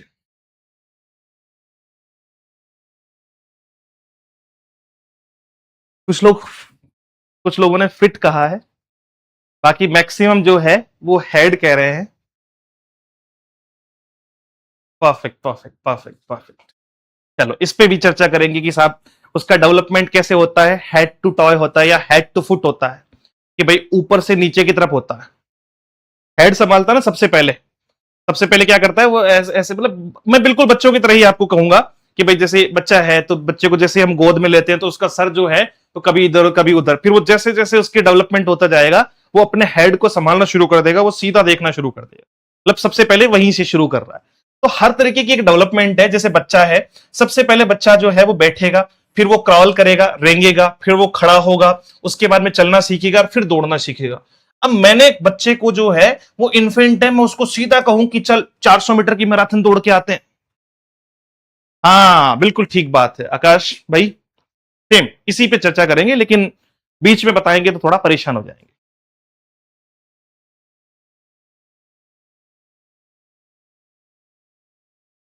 बिल्कुल बिल्कुल, प्रोक्सीमेट जो है वो आपका डिस्टल क्या होता है, या इसके बारे में कि सर एक हेड से जो है वो फुट की तरफ जब अपन आते हैं तो वो एक पार्ट क्या होता है, वो सारे इसी के प्रिंसिपल।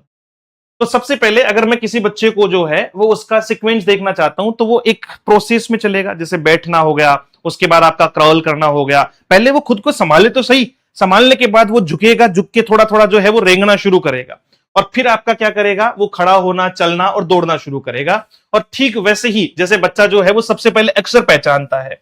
अच्छा, अक्षर पहचानने को लेकर भी मेरा मानना है कि अगर मान लो कोई बच्चा फर्स्ट टाइम, पहली बार, अगर आप किसी बच्चे को ये कह रहे हो, सुनना, क्या आप इस बात पे यकीन करते हैं ऐसा हो सकता है? हम बाल विकास के बारे में बात कर रहे हैं।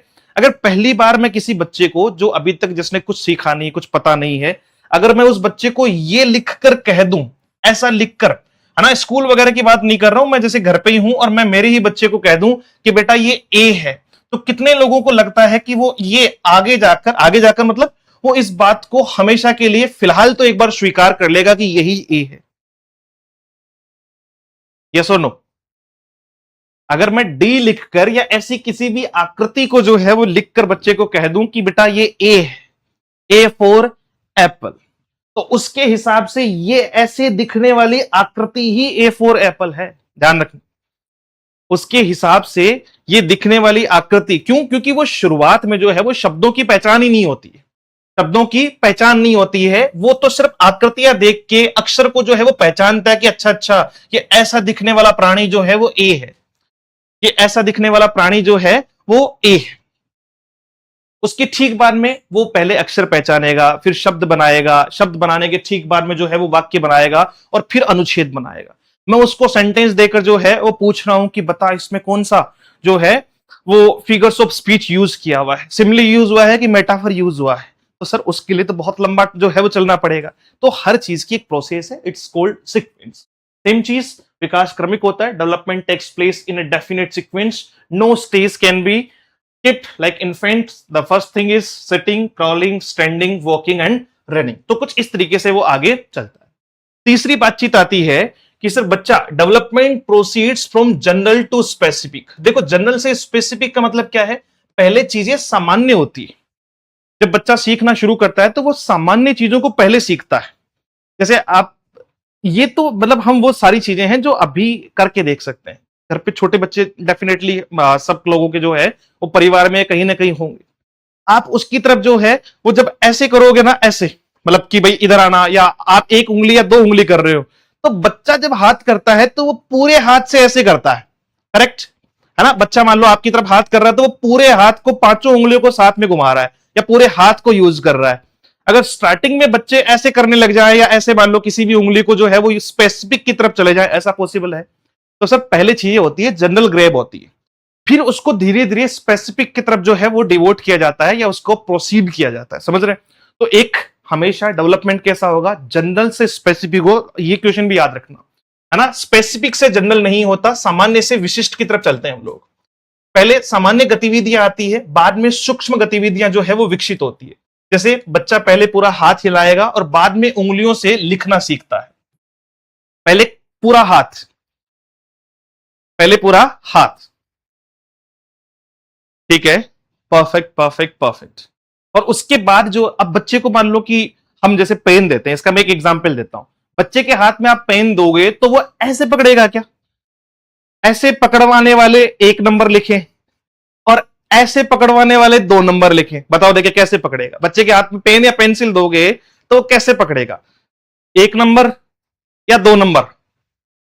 सबको पता है सर, कैसी बातें कर रहे हो? बच्चा ऐसे थोड़ी पकड़ेगा कि लाओ फटाफट से साइन कर देते हैं, चेक लाओ इधर। हाँ, तो जी फैक्टर यानी जनरल फैक्टर आता है पहले, और उसके बाद में आता है स्पेसिफिक यानी आपका एस फैक्टर।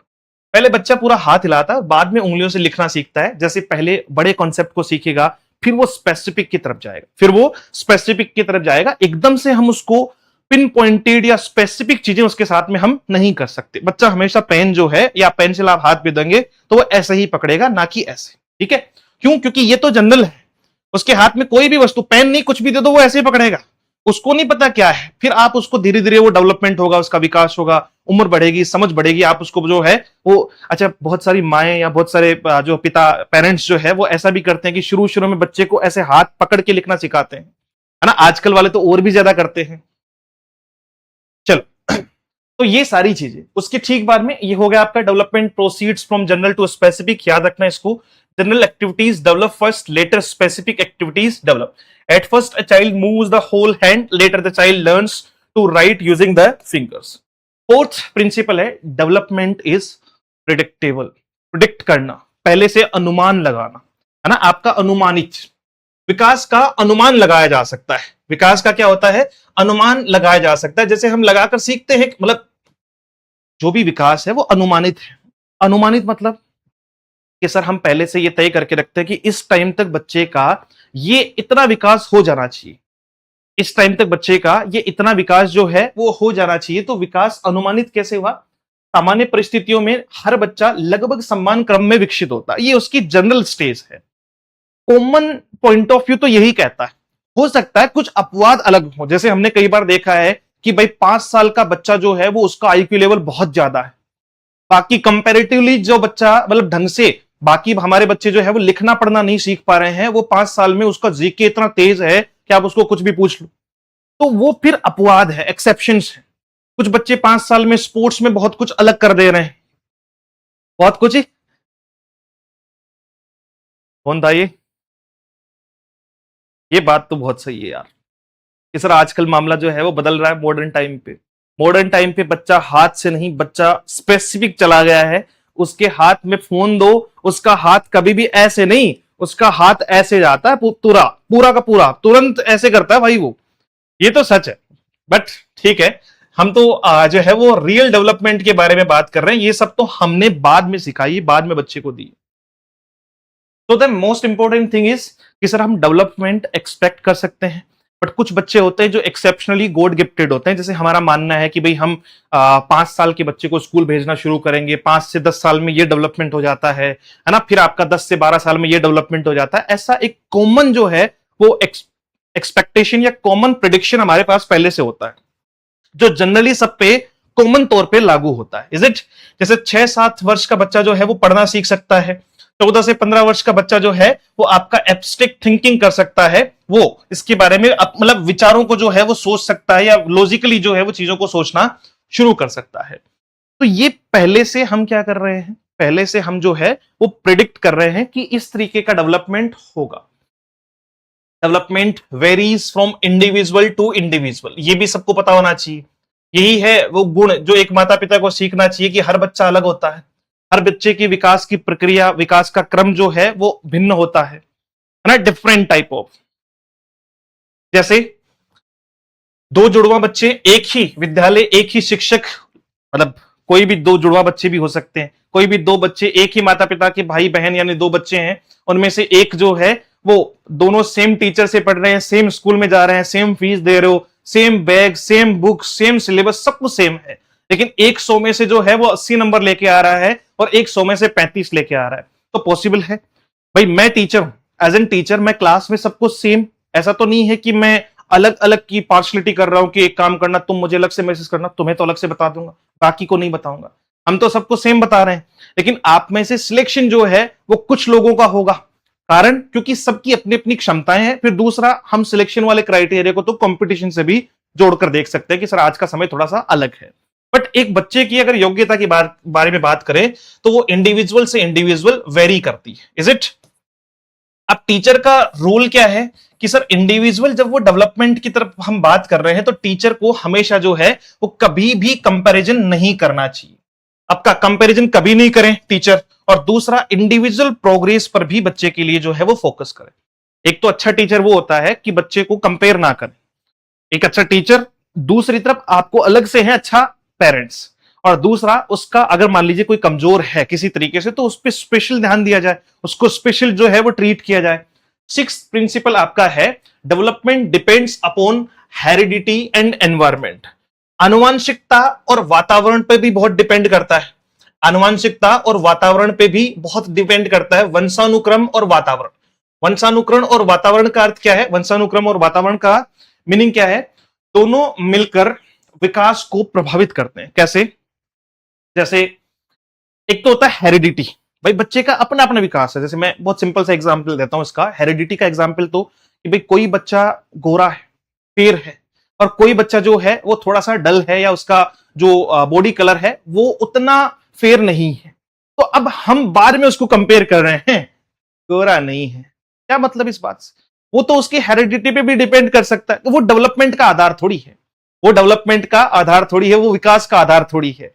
विकास के आधार की अगर आप बात करें तो अब्दुल कलाम साहब जो है वो विंग्स ऑफ फायर में खुद लिखते हैं कि भाई मैं अपने सारे भाई बहनों में सबसे जो है वो कुरूप बच्चा था। और साहब को हम सब जानते हैं, मतलब एपीजे सर के बारे में जो है वो लोगों ने, ऐसा कोई बच्चा नहीं होगा जो अब्दुल कलाम साहब को ना जानता हो। मिसाइल मैन ऑफ इंडिया या इतनी सारी जो है वो उनकी बेहतरीन वर्क, बेहतरीन जो है वो साइंटिफिक डेवलपमेंट, रिसर्च, और साथ साथ में जो है वो भारत के एक राष्ट्रपति के तौर पे सेवा, तो उन चीजों का यहां कोई फर्क नहीं पड़ता। बट एक वंशानुक्रम जो है वो डेवलपमेंट होता है। वंशानुक्रम क्या होता है? आपका डेवलपमेंट होता है, जैसा एंसेस्टर्स में होता है ना। अब मैं मेरा ही एग्जांपल ले देता हूं। जैसे मेरे एंसेस्टर्स में जनरली जो है, मैं मेरा एग्जांपल क्यों दूं? अपना अपना देखो, जो जन्म से मिलता है, जैसे हाइट हो गई, आई कलर हो गया, फिजिकल फीचर्स हो गए, या आपका जो है वो जेनेटिक पोटेंशियल हो गए, ठीक वैसे ही इन्वायरमेंट, और इन्वायरमेंट के आधार पे भी बच्चे का विकास जो है वो तय होता है, जो बाद में मिलता है।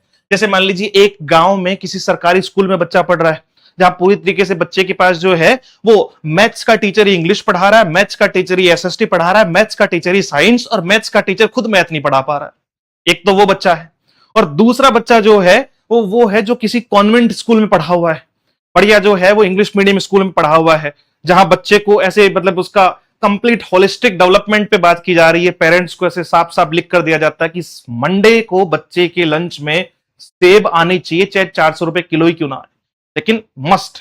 तो दोनों का डेवलपमेंट अलग अलग होगा, और ये जाहिर सी बात है कि वो डिपेंड करता है आपके हेरिडिटी पे और आपके इन्वायरमेंट पे, like family, school, society, nutrition और आपका एजुकेशन। दो बच्चों की इंटेलिजेंस समान हो सकती है, लेकिन जिसे बेहतर स्कूल मिला उसका डेवलपमेंट जो है वो बेहतर होगा। डन। लास्ट और इस पे बात करते हैं कि डेवलपमेंट जो है वो इंटीग्रेटेड है। इंटीग्रेटेड सिस्टम क्या होता है कि एक डेवलपमेंट का दूसरे डेवलपमेंट पे है ना आपका समायोजित होना, या जिसको समन्वित कहते हैं अपन, कि भैया डेवलपमेंट इंटीग्रेटेड सिस्टम पे काम करता है। इंटीग्रेशन आपने पढ़ा होगा, अगर कोई मैथमेटिक्स से है तो डेफिनेटली जो है वो जानता होगा कि इंटीग्रेशन क्या होता है। तो समन्वित होने का मतलब क्या है कि सर जो होलिस्टिक डेवलपमेंट है हमारा, शारीरिक है, मानसिक है, ये आध्यात्मिक है, या सब तरीके का विकास है, ये एक दूसरे से कहीं ना कहीं जो है वो जुड़े हुए हैं। जैसे आपका शारीरिक, मानसिक, सामाजिक या भावनात्मक जो विकास है, सभी विकास एक दूसरे से जुड़े हुए होते हैं। यदि बच्चा इमोशनली स्ट्रेस में है, घर से मान लीजिए कि वो स्ट्रेस में है, या इमोशनली वो जो है वो ठीक नहीं है, तो बाकी डेवलपमेंट पे भी फर्क पड़ेगा। उसका जो होलिस्टिक डेवलपमेंट है, कंप्लीट डेवलपमेंट है, वो रुक जाएगा। समझ पा रहे हैं आप? तो कंप्लीट डेवलपमेंट के लिए हर तरीके का डेवलपमेंट होना जरूरी है। क्यों? क्योंकि डेवलपमेंट इंटीग्रेटेड है, समन्वित है। यहां तक बात समझ में आ गई? बताओ देखिए फटाफट से। फिर दो डेवलपमेंट और पढ़ते हैं, उसके बाद चलते हैं आगे।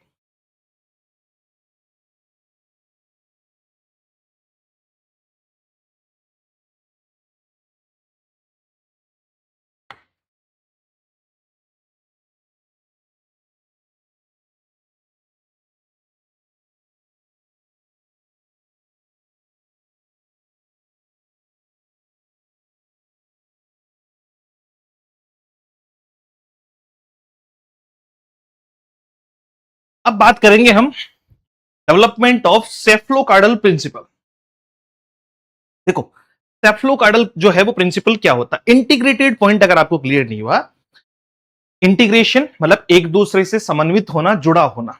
जैसे फिजिकल जो है वो मेंटल डेवलपमेंट पर, मतलब आपस में जितने भी डेवलपमेंट है, फिजिकल, मेंटल, स्पिरिचुअल, ये सारे डेवलपमेंट एक दूसरे से जुड़े हुए हैं। बच्चे का एक एक अलग अलग विकास होने के बजाय अगर हमें होलिस्टिक डेवलपमेंट करना है तो सब तरीके के विकास चाहिए हमें। अब बच्चा अगर मेंटल प्रेशर में है तो हो सकता है उसकी शारीरिक ग्रोथ भी रुक जाए, है ना। मेंटल प्रेशर में जो है वो उसकी फिजिकल ग्रोथ भी रुक जाए, वो आध्यात्मिक तौर पे भी नहीं जुड़ पाए, वो जो है वो मॉरलिटी में भी नहीं जुड़ पाए। तो वो डिपेंड करता है कि आपकी जो एक ग्रोथ है वो दूसरी ग्रोथ से जुड़ी हुई है, इसलिए सब ग्रोथ का जो है वो प्रॉपर होना जरूरी है, उसको कहते हैं इंटीग्रेटेड। डन। अब सुनो, सेफाकोडल जो है वो प्रिंसिपल के बारे में अगर बात करें तो ये प्रॉपर इसको एक तो याद रखना कि सर ये कौन सा प्रिंसिपल है, जो अभी कुछ लोग बता भी रहे थे कि सर जब हम बात करते हैं मस्तक से पैरों की तरफ जो विकास होता है तो उसे कहते हैं आपका सेफाकोडल प्रिंसिपल।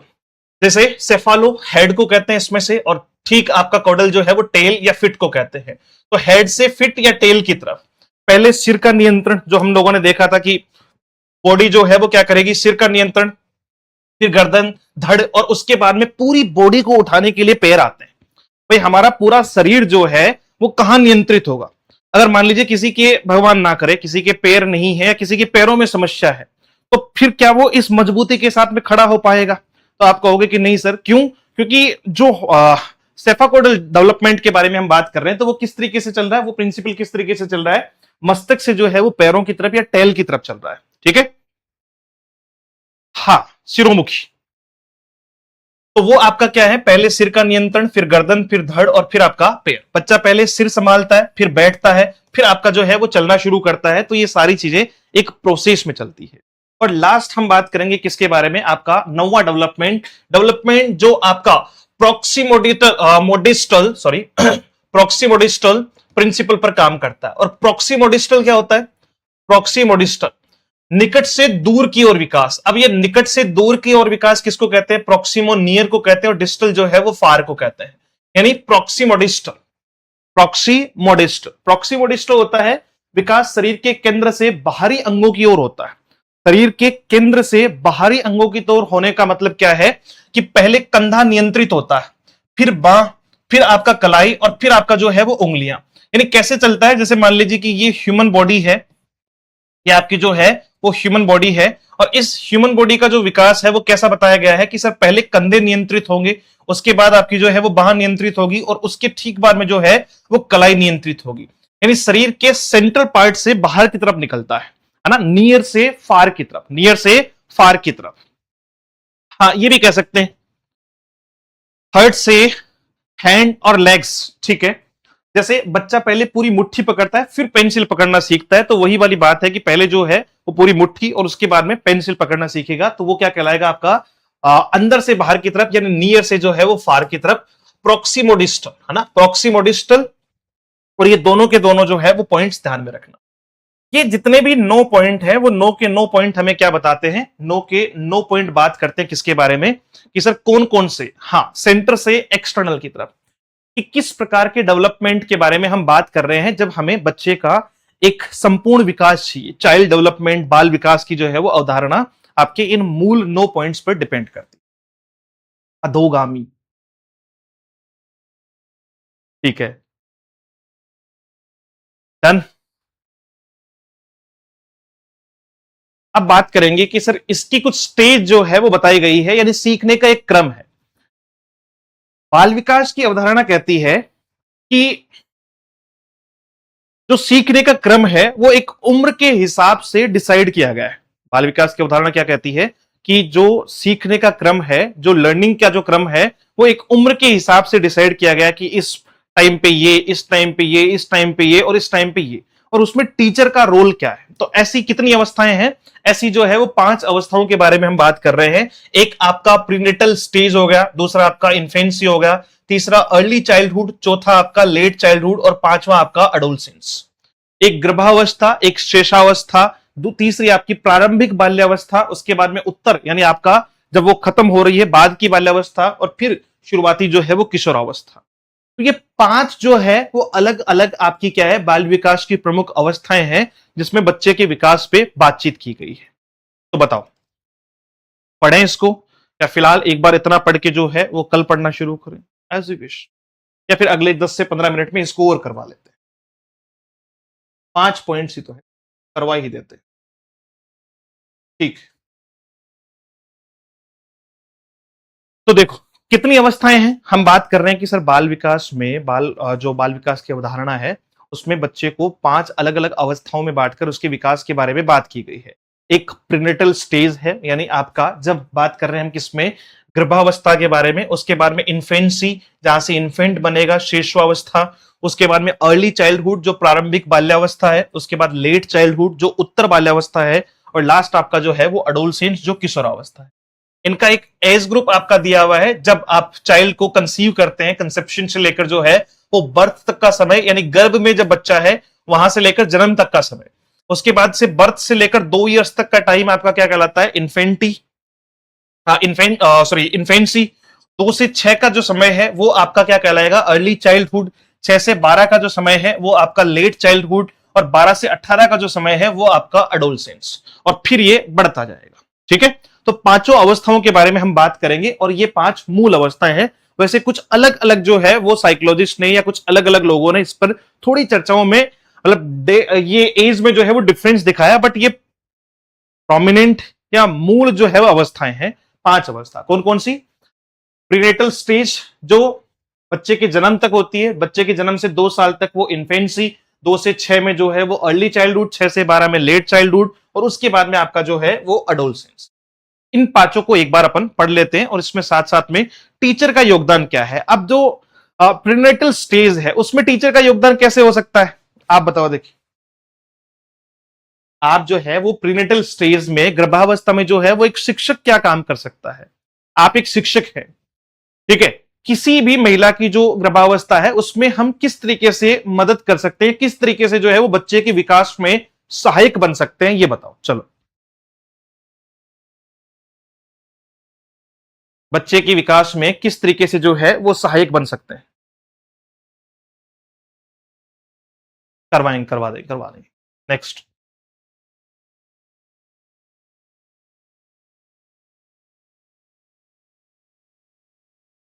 जल्दी जल्दी बताओ सबके सब।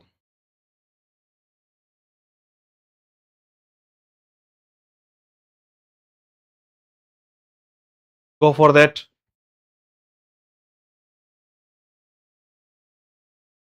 एज एन टीचर पूछ रहा हूं, ईटिंग फूड तो आप खुद खाओगे शिक्षक के तौर पे।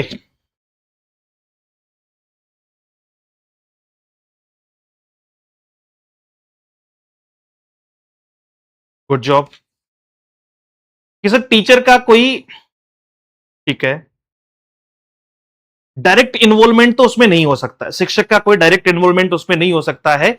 जो इन्वॉल्वमेंट होगा वो कैसा होगा? आपका इनडायरेक्ट इन्वॉल्वमेंट होगा। जैसे हम जो भी मतलब स्त्री है उसको अच्छी जो है वो आहार के लिए कह सकते हैं, उसको प्रॉपर टेस्ट के लिए कह सकते हैं, प्रॉपर जो है वो मेडिसिन्स के लिए या मेडिकल फैसिलिटीज के लिए जो है वो उसको बता सकते हैं, या जो फायदे हैं अच्छा खाने के या न्यूट्रिशियंस के, क्या करने से क्या होगा, ऐसी चीजें जो एक शिक्षक के तौर पे हम कर सकते हैं वो हमें करना होता है, जिसको हम मैटरनल एजुकेशन के तौर पे भी जो है वो कहते हैं। That's quite good. बहुत बढ़िया, बहुत अच्छे, बहुत अच्छे। तो देखो, सबसे पहले हम बात कर रहे हैं किसके बारे में? प्रीनेटल स्टेज, जो गर्भाधान से लेकर जन्म तक की अवस्था है। उसमें मुख्य विशेषताएं क्या है? सबसे तेज शारीरिक विकास होता है ना, सबसे तेज जो है वो शारीरिक विकास है बच्चे का। उसके बाद में शरीर के सभी प्रमुख अंगों का निर्माण जो है वो वही हो जाता है ना, आपका फीटस में ही जो है वो सारे के सारे शरीर जो है उसके अंग बन जाते हैं। मस्तिष्क का प्रारंभिक विकास भी वहीं शुरू हो जाता है।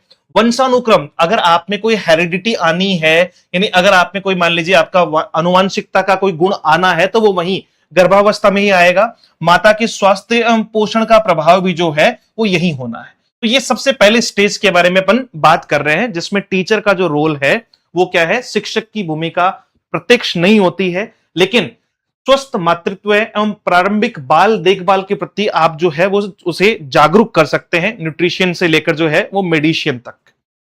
ये सेम चीज आपका ड्यूरेशन जो है। उसके बाद मेन कैरेक्टरिस्टिक्स के, सर इस अवस्था में फास्टेस्ट फिजिकल डेवलपमेंट होता है बच्चे का, formation of all the major body organs बन जाते हैं, early development of the brain होता है, इन्फ्लुएंस ऑफ हेरिडिटी, यानी जो अनुवांशिकता के गुण आते हैं वो यहां आ जाएंगे, influence of the mother's health and nutrition. और टीचर का role, the teacher does not have a direct role at this stage, but creating awareness about healthy motherhood and early child care is important. Done. हाँ, mental और emotional development के तौर पे जो है वो हम हेल्प कर सकते हैं। फिर बात आती है कि बच्चे का जन्म हो गया, इन्फेंसी के बारे में, 0 से 2 तक, 0 से 2 तक अवेयरनेस मेजर रोल है हमारा, है ना। हम किसी को अवेयर कर सकते हैं न्यूट्रिशन के लिए, चाइल्ड केयर के लिए क्या ध्यान रखना है, क्या उनके जैसे टाइमिंग वगैरह बता दी कि भाई कब आपको जो है वो कौन कौन सी जांच करवानी है, इस तरीके की चीजें जो है वो एज ए टीचर हम कर सकते हैं। फिर बात आती है शेषो अवस्था यानी आपका इन्फेंसी के बारे में। तो आयु जो है वो जन्म से 2 वर्ष तक की है। आयु कौन सी है? जन्म से 2 वर्ष तक की है। अब इसमें और भी तेज ग्रोथ होगी बच्चे की, है ना। स्टार्टिंग ग्रोथ, स्टार्टिंग में बच्चा बहुत तेजी से ग्रोथ करता है, फिर धीरे धीरे एक टाइम पे जाके ग्रोथ रुक जाती है, जो हमने सबसे पहले पॉइंट पे पढ़ा था कि ग्रोथ लिमिटेड है। इसमें बच्चा क्या करेगा? सबसे तेज ग्रोथ होगी, चलना सीखेगा 0 से 2 साल की उम्र में, बोलना प्रारंभ कर देगा, माता पिता पर डिपेंड रहेगा। इंद्रियों का जो है वो सेंस जितने भी है आपके आंख, कान, नाक, जीभ और त्वचा, यानी पांचों जो है वो सेंस का डेवलपमेंट होगा और भावनात्मक लगाव होगा। 2 साल तक का बच्चा जो है वो इमोशनल अटैचमेंट बहुत ज्यादा लेकर चलता है, यानी जैसे मान लीजिए अपनी माँ से है, पिता से है, दादा से है, दादी से, या परिवार के किसी भी सदस्य से, तो वो बहुत ज्यादा इमोशनली जो है वो अटैच दिखाई पड़ता है। ये सेम चीजें जो एज हो गई इसकी वो बर्थ से 2 ईयर तक, आपका main characteristics fastest growth, learns to walk, to speak, dependence on parents, rapid development of the senses और इमोशनल अटैचमेंट। बच्चा, ये मैंने आपको बता दिया था कि भाई इस अवस्था का अगर हम बात करें तो हम क्या कह सकते हैं कि सर स्टार्टिंग डेवलपमेंट है। पहला बच्चा पहले माँ और फिर मम्मी, फिर पूरे वाक्य को जो है वो बोलना सीखता है। और टीचर का रोल क्या है? सुरक्षित वातावरण, प्रेम और स्नेह, भाषा का विकास और खेल आधारित जो है वो गतिविधियों का विकास करना, ये एक टीचर का रोल हो सकता है। Provide a safe environment, love and affection, support language development and increase play based activities. इसके ठीक बाद में जो तीसरी अवस्था है वो कौन सी है? थर्ड जो एज है वो है अर्ली चाइल्डहुड एज, जो कब से होती है? 3 से 6 साल तक, 2 से 6 साल, माफी चाहूंगा, क्योंकि 0 से 2 तो हम पहले ही बात कर चुके हैं। अब 2 कंप्लीट होने के बाद 2 से 6 साल तक जो है वो प्ले एज। अच्छा, इसी में जो है वो स्कूल में, अरे आजकल स्कूलें नहीं चलती, कौन सी? स्कूलों में भी एक अलग ग्रुप क्रिएट कर दिया है, बोलो हाँ कि ना। स्कूलों में एक अलग ग्रुप क्रिएट कर दिया गया है। पहले आपका बच्चा जब स्कूल में जाएगा उसको वो डालेंगे किसमें? प्ले ग्रुप में।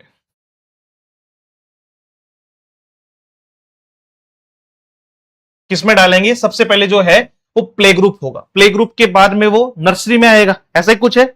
नर्सरी के बाद में एलकेजी, फिर आपका यूकेजी और फिर आपका first, second, third, fourth, fifth.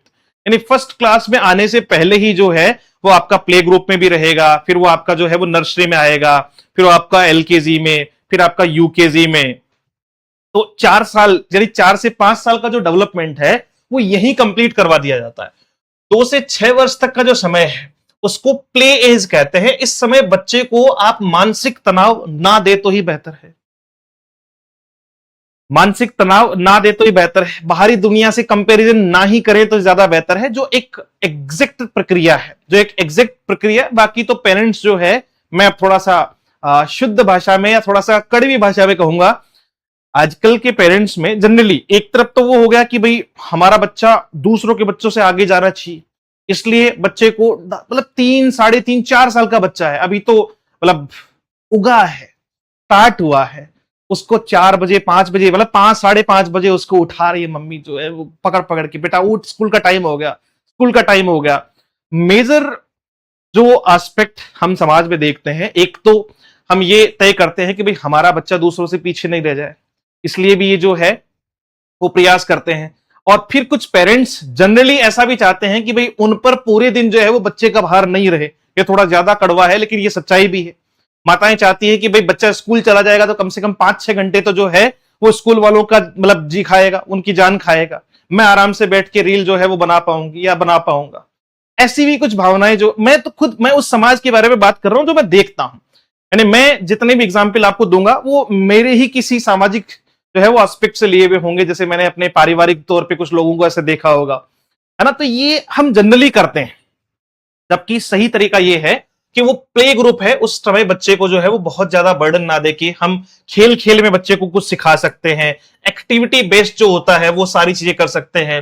अत्यधिक जिज्ञासा बच्चे में होती है, आपका कल्पना शक्ति, इमेजिनेशन, बच्चा हर चीज को ये क्या है, ये मोर है, ये मोर ही क्यों है, ये कबूतर क्यों नहीं है ना। ये ऐसी वाली जो जिज्ञासाएं हैं वो बच्चे में शुरुआत में आती ही आती है ना। वो हर चीज के बारे में, वो हर छोटी छोटी चीजें, घर में आप छोटे से बच्चे के सामने कोई भी चीज रख दो, वो तुरंत पूरा का पूरा इंजीनियर बन जाता है। वो पूरा उठा के देखेगा इसको। जैसे मान लो कि यहाँ घर पे अगर कोई बच्चा आ जाए तो वो इसको पूरा देखेगा स्टूडियो में कि भाई ये क्या है, ये कैसे दबता है, कैसे चलता है, अच्छा ये इससे पीछे होता है। ये क्यूरियोसिटी वाली एज है, उसका जो है वो इमेजिनेशन या क्यूरियोसिटी जो है वो ज्यादा होती है। फिर भाषा का भी जो है वो तेज विकास होता है। इमिटेशन, सबसे ज्यादा प्रभाव जो है वो आपका 2 से 6 साल की उम्र में आता है। नकल, इमिटेशन क्या होती है आपकी? नकल। वो सीखता है, और सीखता किससे है? नकल से। जैसा आप व्यवहार करोगे, आप अगर सुबह मतलब जो है वो ब्रेकफास्ट, लंच और डिनर में बच्चे को गाली परोस रहे, घर के माहौल में जो है वो गाली परोस रहे हैं, तो उस कंडीशन में बच्चा भी वही करेगा। बच्चा व्यवहार वही करेगा जो वो ज्यादातर इमिटेट करेगा, जिसको वो ज्यादातर नकल करेगा। वैसा ही बच्चे का व्यवहार होता है। जैसा पेरेंट्स व्यवहार करेंगे, अगर हम पूरे दिन जो है वो बैठ कर मोबाइल चला रहे हैं बच्चे के सामने, पूरे दिन इधर उधर की फालतू बात कर रहे हैं, या मतलब जो भी चीजें हैं, जैसा हमारा व्यवहार है, हम किसी से किस लहजे में बात कर रहे हैं, हम किसी से जो है वो किसके बारे में किस तरीके की बातचीत कर रहे हैं, वो सुन रहा है, और वो आप अब्यूजिंग वर्ड यूज कर रहे हैं, वो सुन रहा है, बस उसको लगेगा कि मम्मी कह रही है तो सही कह रही होगी, because he doesn't know anything about that. पहली चीज, वो अफेक्शन तो है ही है, साथ साथ में जो है वो अनुकरण यानी आपका इमिटेशन जो है वो बहुत ज्यादा है, ठीक है। और जिज्ञासु भी उतना ही है, हर चीज को जानने के साथ साथ जो है वो इमिटेट करना भी उसका मेजर एस्पेक्ट है। सामाजिक व्यवहार की शुरुआत भी यहीं से होती है, यानी बच्चा टीचर बनकर सीख खेलता है ना। टीचर टीचर आपने भी खेला होगा, वो टीचर भी बनता है, नकल करता है। वो स्कूल में जाएगा, स्कूल में मैडम पढ़ा रही है, फिर आपके बच्चे भी जो है वो बहुत बार ऐसा करते होंगे। जैसे छोटी सी बच्ची है, घर आती है, आपको कहती होगी कि मामा मैं पढ़ाऊंगी। मैं बिल्कुल आपसे पारिवारिक तौर पे आपको सिखाने के प्रयास कर रहा हूं कि मामा आज मैं पढ़ाऊंगी, पापा मैं पढ़ाऊंगी। तो वो खुद मैडम बन जाती है, मैं मैडम हूं। बच्चे कई बार ऐसे कह देते हैं, लड़कियां कहती है मैं मैडम हूं, मैं मैडम हूं, या फिर मैं जो है वो टीचर हूं, मैं सर हूं, मैं सर हूं, आप बैठ जाओ सब। फिर वो ऐसे जैसे टीचर पढ़ाता है, टीचर बोलता है तो वो इमिटेट करता है। डॉक्टर डॉक्टर खेलते हैं, आपका जो है वो पुलिस बनकर खेलते हैं कि मैं पुलिस वाला हूं, कोई टोपी लगा लेगा, मैं पुलिस हूं, है ना, लाइसेंस दिखाओ। ये तो वो इमिटेट कर रहा है, जो वो समाज से देख रहा है, जो वो चीजों से देख रहा है, वो सब कुछ इमिटेट कर रहा है, वो नकल कर रहा है। टीचर का रोल यहाँ क्या है कि एक्टिविटी मेथड को यूज करें, बच्चे को ज्यादा से ज्यादा चीजें समझ में आए, इसलिए एक्टिविटी उसके साथ की जाए, है ना। उसको कुछ सिखाना है, आप एक्टिविटी बेस्ड जो है वो टीचिंग के बारे में बात करो। स्टोरी मेथड, कहानियों से सिखाओ बच्चे को। क्यों? क्योंकि वो एज है जो वो इमिटेट करेगा, नकल करेगा, या वो क्यूरियस है, वो जिज्ञासु है, वो इमेजिनेशन में है। फैंटेसी वर्ल्ड बना लेते हैं बच्चे, खुद का अपना ही उनका एक संसार है। तो वो एक्टिविटी मेथड हो, स्टोरी मेथड हो, प्ले वे मेथड हो, जो हम यूज करते हैं आपका खेल खेल में, या आपका ऑडियो विजुअल मेथड हो, जो हम दिखा करके बच्चे को कुछ सिखा सकते हैं।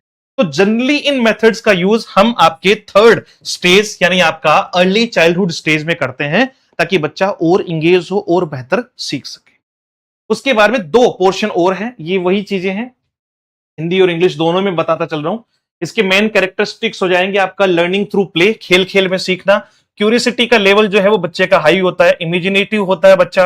रैपिड लैंग्वेज डेवलपमेंट होता है, जैसी भाषा आप यूज करेंगे, अगर आप घर पे हिंदी बोल रहे हैं दोनों हस्बैंड वाइफ, तो वो भी हिंदी ही बोलेगा।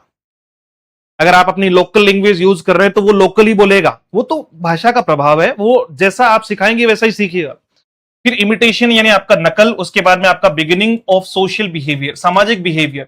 जैसा वो नकल करेगा वैसा ही समाज में बिहेव करेगा। आप उसको अगर सिखा देंगे कि भाई इनको मतलब जो है बेटा इन सब बुजुर्गों को या बड़ों को प्रणाम करना है, तो वो कर लेगा। अब हम बच्चे को सिखा ही नहीं रहे, हम तो बच्चे के सामने कह रहे हैं कि इस दुनिया के सबसे घटिया प्राणी रिश्तेदार, मतलब खुद कह रहे हैं वो नानी है ना वो अच्छी नहीं है, वो चाची है ना वो अच्छी नहीं है। बच्चे के मन में तुमने ही बिठा दिया चाची अच्छी नहीं है। और एक नेगेटिव एस्पेक्ट ऑफ लैंग्वेज भी होता है, जो नेगेटिव चीजें होती है वो जल्दी पकड़ में आता है ना। जिस वर्ड की इमेज क्रिएट की जा सकती है वो वर्ड जल्दी याद रहता है, ये ध्यान रखना। तो बहुत सारी चीजें हैं, थोड़ा सा अच्छे पेरेंट्स भी बन जाएंगे हम लोग। तो मेन कैरेक्टरिस्टिक्स इसके ये हो गए, a child plays the role of a teacher, doctor और पुलिस ऑफिसर, जिस पे अपन ने बात कर ली। लास्ट की 2 स्टेज और कंप्लीट करते हैं, टाइम खूब सारा हो चुका है। लेट चाइल्डहुड यानी 6 से 12 वर्ष, ये होता है स्कूल एज।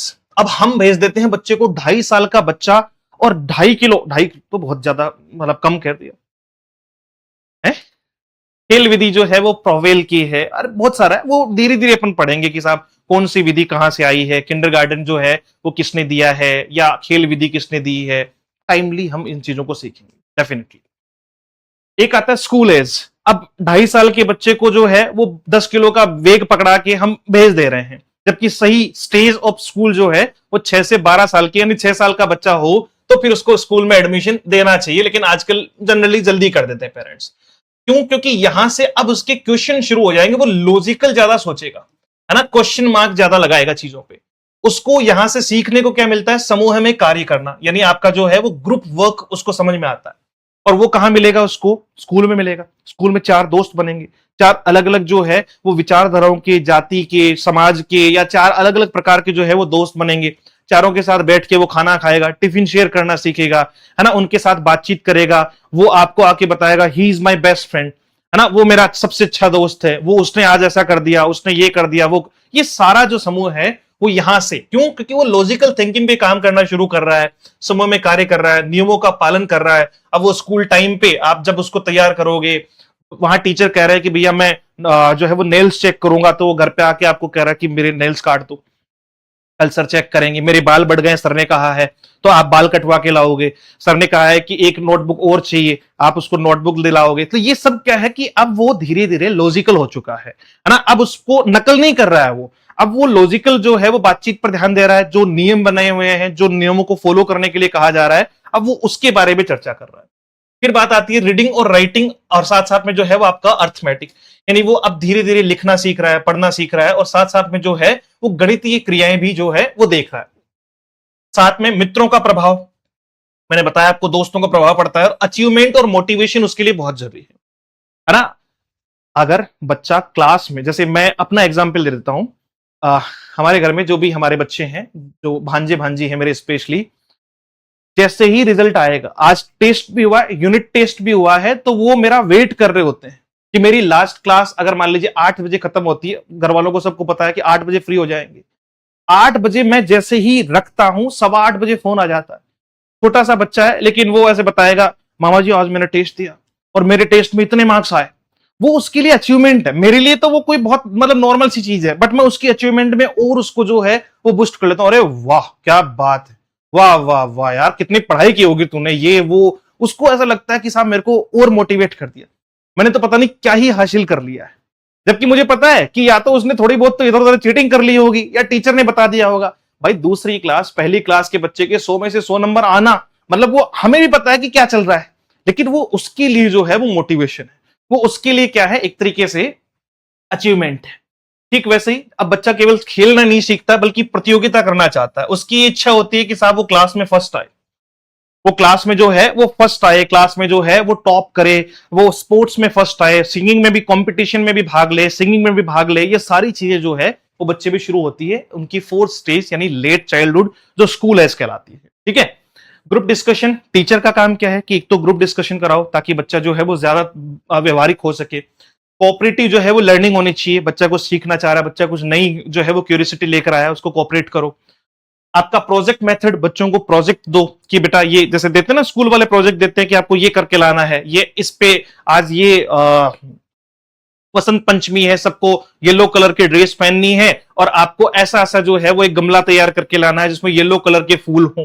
तो वो 5 जगह घुमाते हैं हमें पकड़ करके कि भाई ये मेरे को येलो कलर के फूल चाहिए। तो ये सारी चीजें, ठीक है, उस एज में वो बहुत बड़ी अचीवमेंट है बच्चे के लिए। तो ये टीचर का रोल है। और लास्ट एंड फाइनल बातचीत हम लोग करेंगे एडोलसेंस, किशोरावस्था, 12 से 18। अब समाज उस पर आरोप प्रत्यारोप करना शुरू करेगा, तुम्हारा लड़का जी ठीक नहीं है, तुम्हारी लड़की जो है वो ठीक नहीं है, बात करने का ढंग नहीं है, ये नहीं है, वो नहीं है। ये सारी बातें समाज में यहां से शुरू होती है। 10-12 साल तक के बच्चे को ज्यादा इस पर क्रिटिसिज्म जो है वो नहीं मिलता है, बट जब वो एडोलसेंस में जाता है, यानी जीवन के अंतिम जो है वो अंतिम, वैसे अंतिम पड़ाव नहीं है, मतलब अंतिम पड़ाव का मतलब स्टेज ऑफ लर्निंग के बारे में बात कर रहे हैं, चाइल्ड डेवलपमेंट के बारे में बात कर रहे हैं। सबसे पहले तो इसके बारे में कि जो period of storm and stress कहा जाता है, कि ये वो समय है जब तूफान और स्ट्रेस दोनों एक साथ होते हैं। और ये कहा है आपके स्टेनली हॉल ने 1904 में। इनकी, ये एक साइकोलॉजिस्ट है स्टेनली हॉल, है ना, ग्रेविले स्टेनली हॉल, ग्रेविले स्टेनली हॉल। जिन्होंने 1904 की इनकी एक बुक है जिसमें क्या कहा कि बच्चों की जो एडोलसेंस की एज है वो कौन सी एज कही जाती है, period of storm and stress age कही जाती है। अब सब कुछ अंदर से भ्रष्ट होगा। बच्चा जो है, जो आप इतने टाइम तक उस पर अत्याचार कर रहे थे, उसे लग रहा था कि जो अत्याचार कर रहे थे अब वो तुम्हारा सामना करना शुरू करेगा, वो बातों का विरोध भी करेगा। तुम कहोगे ये सही है, वो कहेगा no I am the Gen Z, you know, मतलब यू नो, नहीं सुन रहे तुम लोगों की, पुराने लोग हो तुम, तुम्हारी विचारधाराएं पुरानी है। मामा ये तो मॉडर्न जमाना है, पापा ये तो मॉडर्न जमाना है, अब वो आप ही के अगेंस्ट आ रहा है। ठीक है, ये एक एज है, एज ऑफ जो है वो डेवलपमेंट के बारे में बात कर रहे हैं, उसमें हर तरीके से चीजों को व्यवस्थित किया जा सकता है। इसमें जो है वो आपका सबसे पहले बात आती है किसके बारे में, आपका प्यूबर्टी यानी यौवन आरंभ होता है ना। तो जैसे जैसे वो यौवन अवस्था में जाता रहता है तो वैसे वैसे वो थोड़ा सा और ज्यादा एग्रेसिव, या मैं कहूं कि हाँ तूफानी एज, और आज कुछ तूफानी करते हैं, ये सबसे ज्यादा यही समझ में आता है। 20-22 साल के बाद में तो तूफान जैसी चीजें नहीं आती, जैसे बहुत सारी चीजें हैं, बहुत अच्छे अच्छे, कुछ बच्चे अच्छे भी करते हैं, कुछ नहीं भी कर पाते, सबका अपना है। लेकिन ये वो सबसे मतलब मेजर एज है जिसमें ये माना जाता है कि भैया या तो इस पार या उस पार। क्यों? क्योंकि उसके आगे बनने की जो भी कल्पना है वो यहीं से शुरू होती है कि उसको क्या बनना है, कैसे करना है। वो एक अलग बात है कि आदमी बनना तो जो है वो हर बार आईएएस ही चाहता है, कलेक्टर ही चाहता है, लेकिन जीवन जो है वो उसको अलग अलग थपेड़े लगा करके कहीं ना कहीं जैसी स्थिति उसकी लिखी होती है वहां लाकर छोड़ देता है। तो ये सारी चीजें कि सर सबसे पहले आपका प्यूबर्टी है, उसके बाद में आइडेंटिटी फॉर्मेशन, वो पहचान बनाना चाहता है। उसका मेजर कंसर्न है कि भैया मेरी पहचान हो, किसी भी कारण से हो, लेकिन लोग, दुनिया, देश मुझे जाने, मतलब लोगों का मतलब परिवार जाने, समाज जाने, मेरा नाम हो, पहचान हो, आइडेंटिटी फॉर्म करना चाहता है बच्चा इसे इसमें। साथ साथ में उसके बाद में एब्स्ट्रैक्ट थिंकिंग, एब्स्ट्रैक्ट थिंकिंग का मतलब हुआ अमूर्त चिंतन, यानी बहुत सारी लॉजिकल चीजें हैं, बहुत सारी चीजें हैं, या ऐसी चिंतन जो उसको कि यार ऐसा ऐसा होगा, मैं ऐसा करूंगा, मुझे ये करना है, वो करना है। It's also bridge between late childhood and adulthood, yes we can say that. Strong stage of storm भी कह सकते हैं, और साथ साथ पे जो है वो आपका period of storm and stress भी कह सकते हैं। इमोशनल इंस्टेबिलिटी होती है। अगर आप बच्चे से जो है वो इस एज में अपने बच्चे से आप नहीं जुड़ पाए तो वो इमोशनली, जो 0 से 2 में आपसे सबसे ज्यादा इमोशनल अटैचमेंट था, वो अब आपसे इमोशनली इंस्टेबल जो है वो फील करेगा। यानी उसको सुनो, सबसे मेजर पॉइंट ये है कि भैया उससे बात करो रेगुलर। अगर आपका बच्चा इस एज का है, 12 से 18 साल का है, तो उसके रेगुलर टच में रहो। हर दिन उससे जो है वो 5-10 मिनट भी अगर आपको मिलता है तो उससे बात करो कि और बेटा क्या चल रहा है, उसकी प्रॉब्लम्स को समझो। अगर वो कुछ नया इनोवेट करना चाहता है, वो कहता है कि मैं ये करना चाहता हूं, है ना, मेरी ये इच्छा है, तो उसको सही गलत का फर्क समझाना, उसको बताना कि बेटा इसके क्या फायदे हैं, क्या नुकसान है। कुछ जगह जहां आपको लगता है, हो सकता है कि बाद में जाके वो फायदेमंद हो या नहीं हो, लेकिन अगर मान लो कि बच्चे ने आपसे 10 बार कुछ चीजें मांगी, 10 बार आपने मना कर दिया कि ये भी नहीं, बच्चा कह रहा है ये कर लूं नहीं, ये कर लूं नहीं, ये कर लूं नहीं, अगर आप 10 के 10 बार मना कर देते हैं तो ये भी उसको इमोशनली इनस्टेबल या डैमेज करता है कि भाई मेरे पेरेंट्स मुझसे प्यार नहीं करते। मैं सुना होगा आपने बच्चे को कहते हुए कि भाई मेरे जो माता पिता है वो अगर लड़का या लड़की है तो कई बार कहते हैं मुझमें भेदभाव करते हैं। तो वो भेदभाव नहीं है, वो इमोशनल इंस्टेबिलिटी है जो जनरली आप ही क्रिएट कर रहे हैं। आपका मतलब हम लोग ही क्रिएट कर रहे हैं कि हम उसकी बात को सुनना ही नहीं चाहते। जिस एज में उसमें ये सारे बदलाव आ रहे हैं, वो दुनिया बदलने की सोच रहा है, यार तुम उसको कपड़े नहीं बदलना देना चाहते, उसको एक अच्छा जो है वो शर्ट वो चाह रहा है, या वो चाह रही है कि भाई मैं कुछ वेस्टर्न कपड़े पहनूं, या मैं कुछ अच्छे कपड़े पहनूं, या मुझे कुछ ऐसा करना है, मुझे ये करना है, डांस क्लासेस ज्वाइन करनी है। हम कह रहे हैं ना, एकदम रिजिड फादर या रिजिड जो है वो मदर की तरह बात कर रहे हैं, that is not completely good. तो आइडेंटिटी फॉर्मेशन है, एब्स्ट्रैक्ट थिंकिंग है, इमोशनल इंस्टेबिलिटी है, सेल्फ रेस्पेक्ट बहुत जरूरी है। ये वो एज जिसमें अगर बच्चे की आपने सेल्फ रेस्पेक्ट, आत्मसम्मान हर्ट कर दिया तो वो बैग उठा लेगा। मैं पहले बता दे रहा हूं कि भैया ये अच्छा है। होता है ना आजकल, आप कई बार देखते हो बच्चे विरोध कर देते हैं, विद्रोह कर देते हैं कि भाई मुझे रहना ही नहीं है, I don't need any type या यू टाइप ऑफ पेरेंट्स, कि भैया तुम्हारे जैसे लोग तो मुझे कतई नहीं चाहिए। तो वो सेल्फ रिस्पेक्ट बहुत जरूरी है। आप अगर मान लीजिए, कोशिश कीजिए, है ना, बहुत सारे पेरेंट्स ये गलती करते हैं कि बच्चे ने कोई गलती की, 5 जो है वो समाज में 5 लोग बैठे हुए हैं, परिवार के 10 लोग बैठे हुए हैं, या 5 लोग आए हुए हैं, उनके सामने उससे अभद्रता करना, उसको मारना पीटना। उनको लगता मैं पिता हूं, मैं कुछ भी कर सकता। अरे है भाई, हम मानते हैं आपने पिता है, आपने पिता का पूरा धर्म निभाया है, लेकिन एक एज, एक सिस्टमेटिक जो है वो डेवलपमेंट भी होता है, कुछ चीजें समझनी भी होती है। इसीलिए तो पढ़ाई जरूरी है। तो उसको उसी तरीके से ट्रीट किया जाना चाहिए। अगर उसने गलती कर भी दी तो समझा दो, बिठाओ कि बेटा ऐसा नहीं करते, ऐसे नहीं बोलते, ये है वो है। फिर वो कुछ ज्यादा कर रहा है तो उसको थोड़ा सा और बेहतर तरीके से, या कहते हैं ना कि प्रेज 5 लोगों के सामने होनी चाहिए और डांट सिंगल। कि डांटो तो अलग ले जाके जो है वो कॉर्नर में ले जाके कर्टन लेक्चर कहते हैं हम इंग्लिश में उसको, है ना, कि कर्टन लेक्चर दो अलग से बिठा के। और अगर उसको प्रेज करना है तो 5 लोगों के सामने कि भाई मेरा बच्चा देखो बहुत अच्छा सा, मेरे बच्चे ने ये अच्छा है। हाँ, गैंग एज भी कहते हैं, इसमें आप दोस्त बनाना शुरू करते हैं अच्छे, मतलब एक बड़ी गैंग वाले दोस्त, कि ये भी दोस्त। और दोस्त कैसे होते हैं, लड़कियों के तो फिर भी थोड़ा बहुत सोचे समझे दोस्त होते हैं, लड़कों के तो दोस्त ही बड़े भयंकर तरीके के होते हैं। कौन कौन से, वो अभी मैं कहूंगा तो फिर कहोगे कि सर आप हंसा देते हो कभी कभी। लड़कों के, साहब इसने मुझे पेन दिया, दोस्त है मेरा। साहब इसने मुझे चाय पिलाई, दोस्त है मेरा। साहब ये मैं वहां जा रहा था, ये मेरे साथ गया, दोस्त है मेरा। He is my best friend. उसका कोई क्राइटेरिया नहीं है, क्यों? क्योंकि उसे उस टाइम पे वैसी ही प्रवृत्ति के लोग चाहिए। मैं तो अभी अभी ऐसे ही एक जो है वो सेगमेंट से मैं देख रहा हूं। मेरा एक जो कजन है, छोटा बच्चा है हमारे घर पे, 14 ईयर्स के आसपास की एज है, और उसने अभी 10th ड्रॉप कर दिया। 9th में ही ड्रॉप कर दिया। हमने बहुत समझाने के बाद, अच्छे भले पढ़े लिखे होने के बाद भी हमने समझाया, प्रयास किया। 10th ड्रॉप करके अब वो बिलीनियर बनने की तैयारी कर रहा है, जो अच्छा भी कर रहा है, मेहनत भी कर रहा है, मैं अप्रिशिएट भी करता हूं। तो वो सारी चीजें, अब उस एज में अगर हम उसको कह दें, पकड़ के गर्दन से पकड़ के ले जाएं कि नहीं तेरे को पढ़ना ही पड़ेगा, है ना, तो वो कुछ और करेगा जो हम एक्सपेक्ट भी नहीं कर सकते हैं। तो ये सारी चीजें एक समय के साथ हमें समझनी होगी। उसका ईगो हर्ट हो जाता है, सेल्फ रिस्पेक्ट हर्ट हो जाती है भाई। करियर अवेयरनेस है कि करियर में क्या करना है, कैसे करना है, और साथ साथ में इंडिपेंडेंस, उसको स्वतंत्रता भी चाहिए। मेरा मानना है कि बच्चा अगर जो है वो 12 से 18 एज के आसपास में, यानी 12 10 प्लस भी हो गया है, तो पेरेंट्स को उसको एक अलग रूम प्रोवाइड करवा देना चाहिए। भले ही उस पर वॉच रखे, भले उस पर ध्यान रखे, उसको लॉक ना करने की अनुमति दें, वो एक पेरेंट्स, अच्छे पेरेंट्स के तौर पे आप कर सकते हैं। लेकिन उसको अलग रूम देना जो है वो उसकी प्राइवेसी, उसकी फ्रीडम, वो कुछ और तरीके से मान लीजिए कि भाई कैसे भी रह रहा है, कैसे भी कर रहा है, हर चीज पे टोका टाकी भी ठीक नहीं।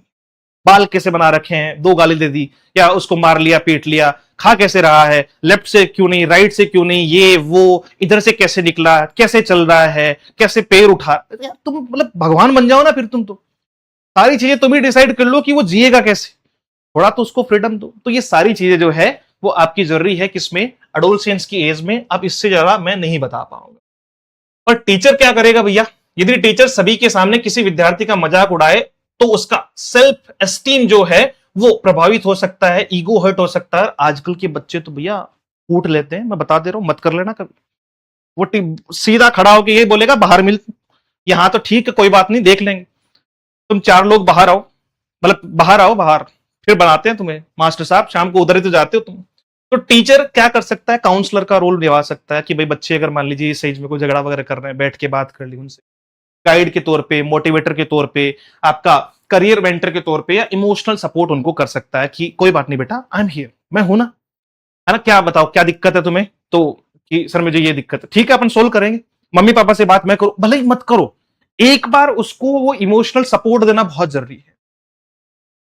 मैंने एक दिन पहले भी कहा था, मैं क्लास में कह रहा था ना कि आजकल बच्चे गुलगुले पैदा हो रहे हैं, मतलब वो ज्यादा झेल नहीं सकते हैं।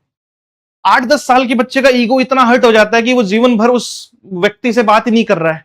और हम किस टाइप के लोग रहे हुए हैं, हम थोड़ा सा जो है वो पुराने टाइप के लोग रहे हुए हैं। पिछली बार भी मैं एग्जाम्पल दे रहा था, इधर घर वाले कूट लेते हैं, स्कूल जाने पे स्कूल वाले कूट लेते हैं, वापस घर पे आके बताते घर वाले फिर कूट लेते हैं।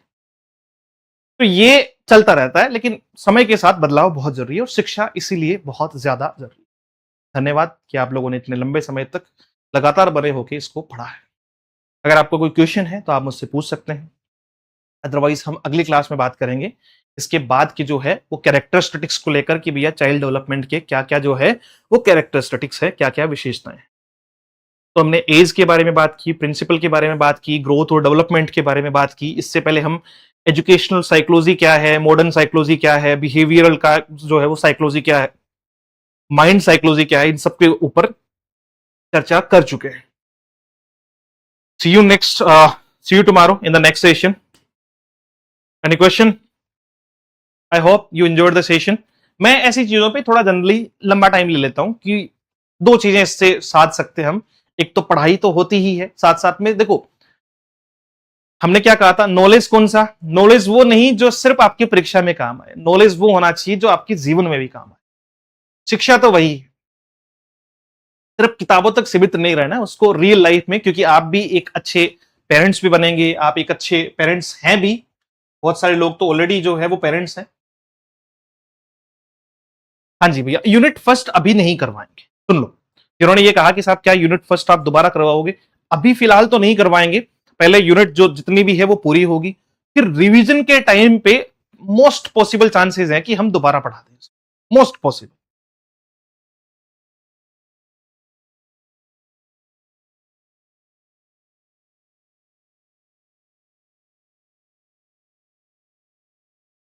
चलो, पीडीएफ ये वाली तो अभी मिल जाएगी आपको तुरंत क्लास खत्म होने के ठीक बाद में।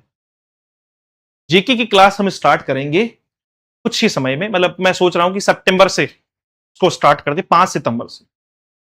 तब तक हम लोगों का जैसे रीजनिंग मेरे ख्याल से शायद खत्म हो जाएगी, और मेरे भी लगभग 2 से 2.5 यूनिट के आसपास कंप्लीट हो जाएंगे, तो उसके बाद हम रीजनिंग निपटा के नेक्स्ट लेंगे जीके, और फिर वो लगातार चलता रहेगा। और हो सकता है उससे पहले भी कर दे, 15 अगस्त में भी कर दे, वो डिपेंड करता है कि सिचुएशन क्या है।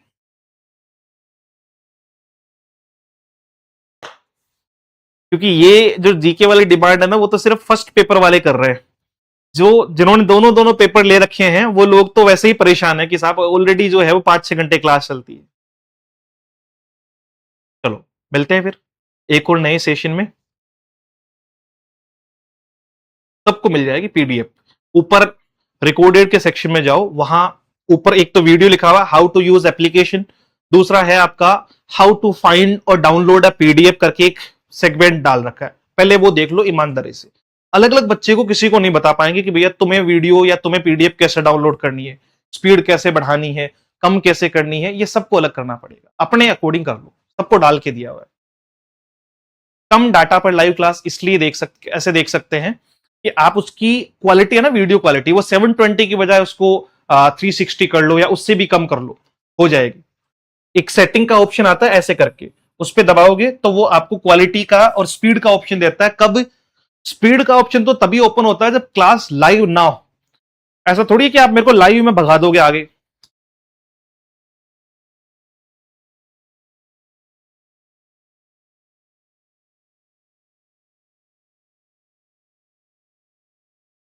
बैकग्राउंड का तो हो सकता है, ऐसा तो कुछ नहीं, करवाएंगे, चेंजेस करवा देंगे, बाकी देखते हैं ना कल। और ये इससे भी डीप हो जाएगा संदीप भाई, आप देखो, अगर आपको लगता है कि बहुत ज्यादा सिंपल है तो पहली क्लास आप इसी सेक्शन के 6 या 7 नंबर की क्लास में मिलोगे, तो मैं पूछूंगा आपको कि आपको कितना आता है।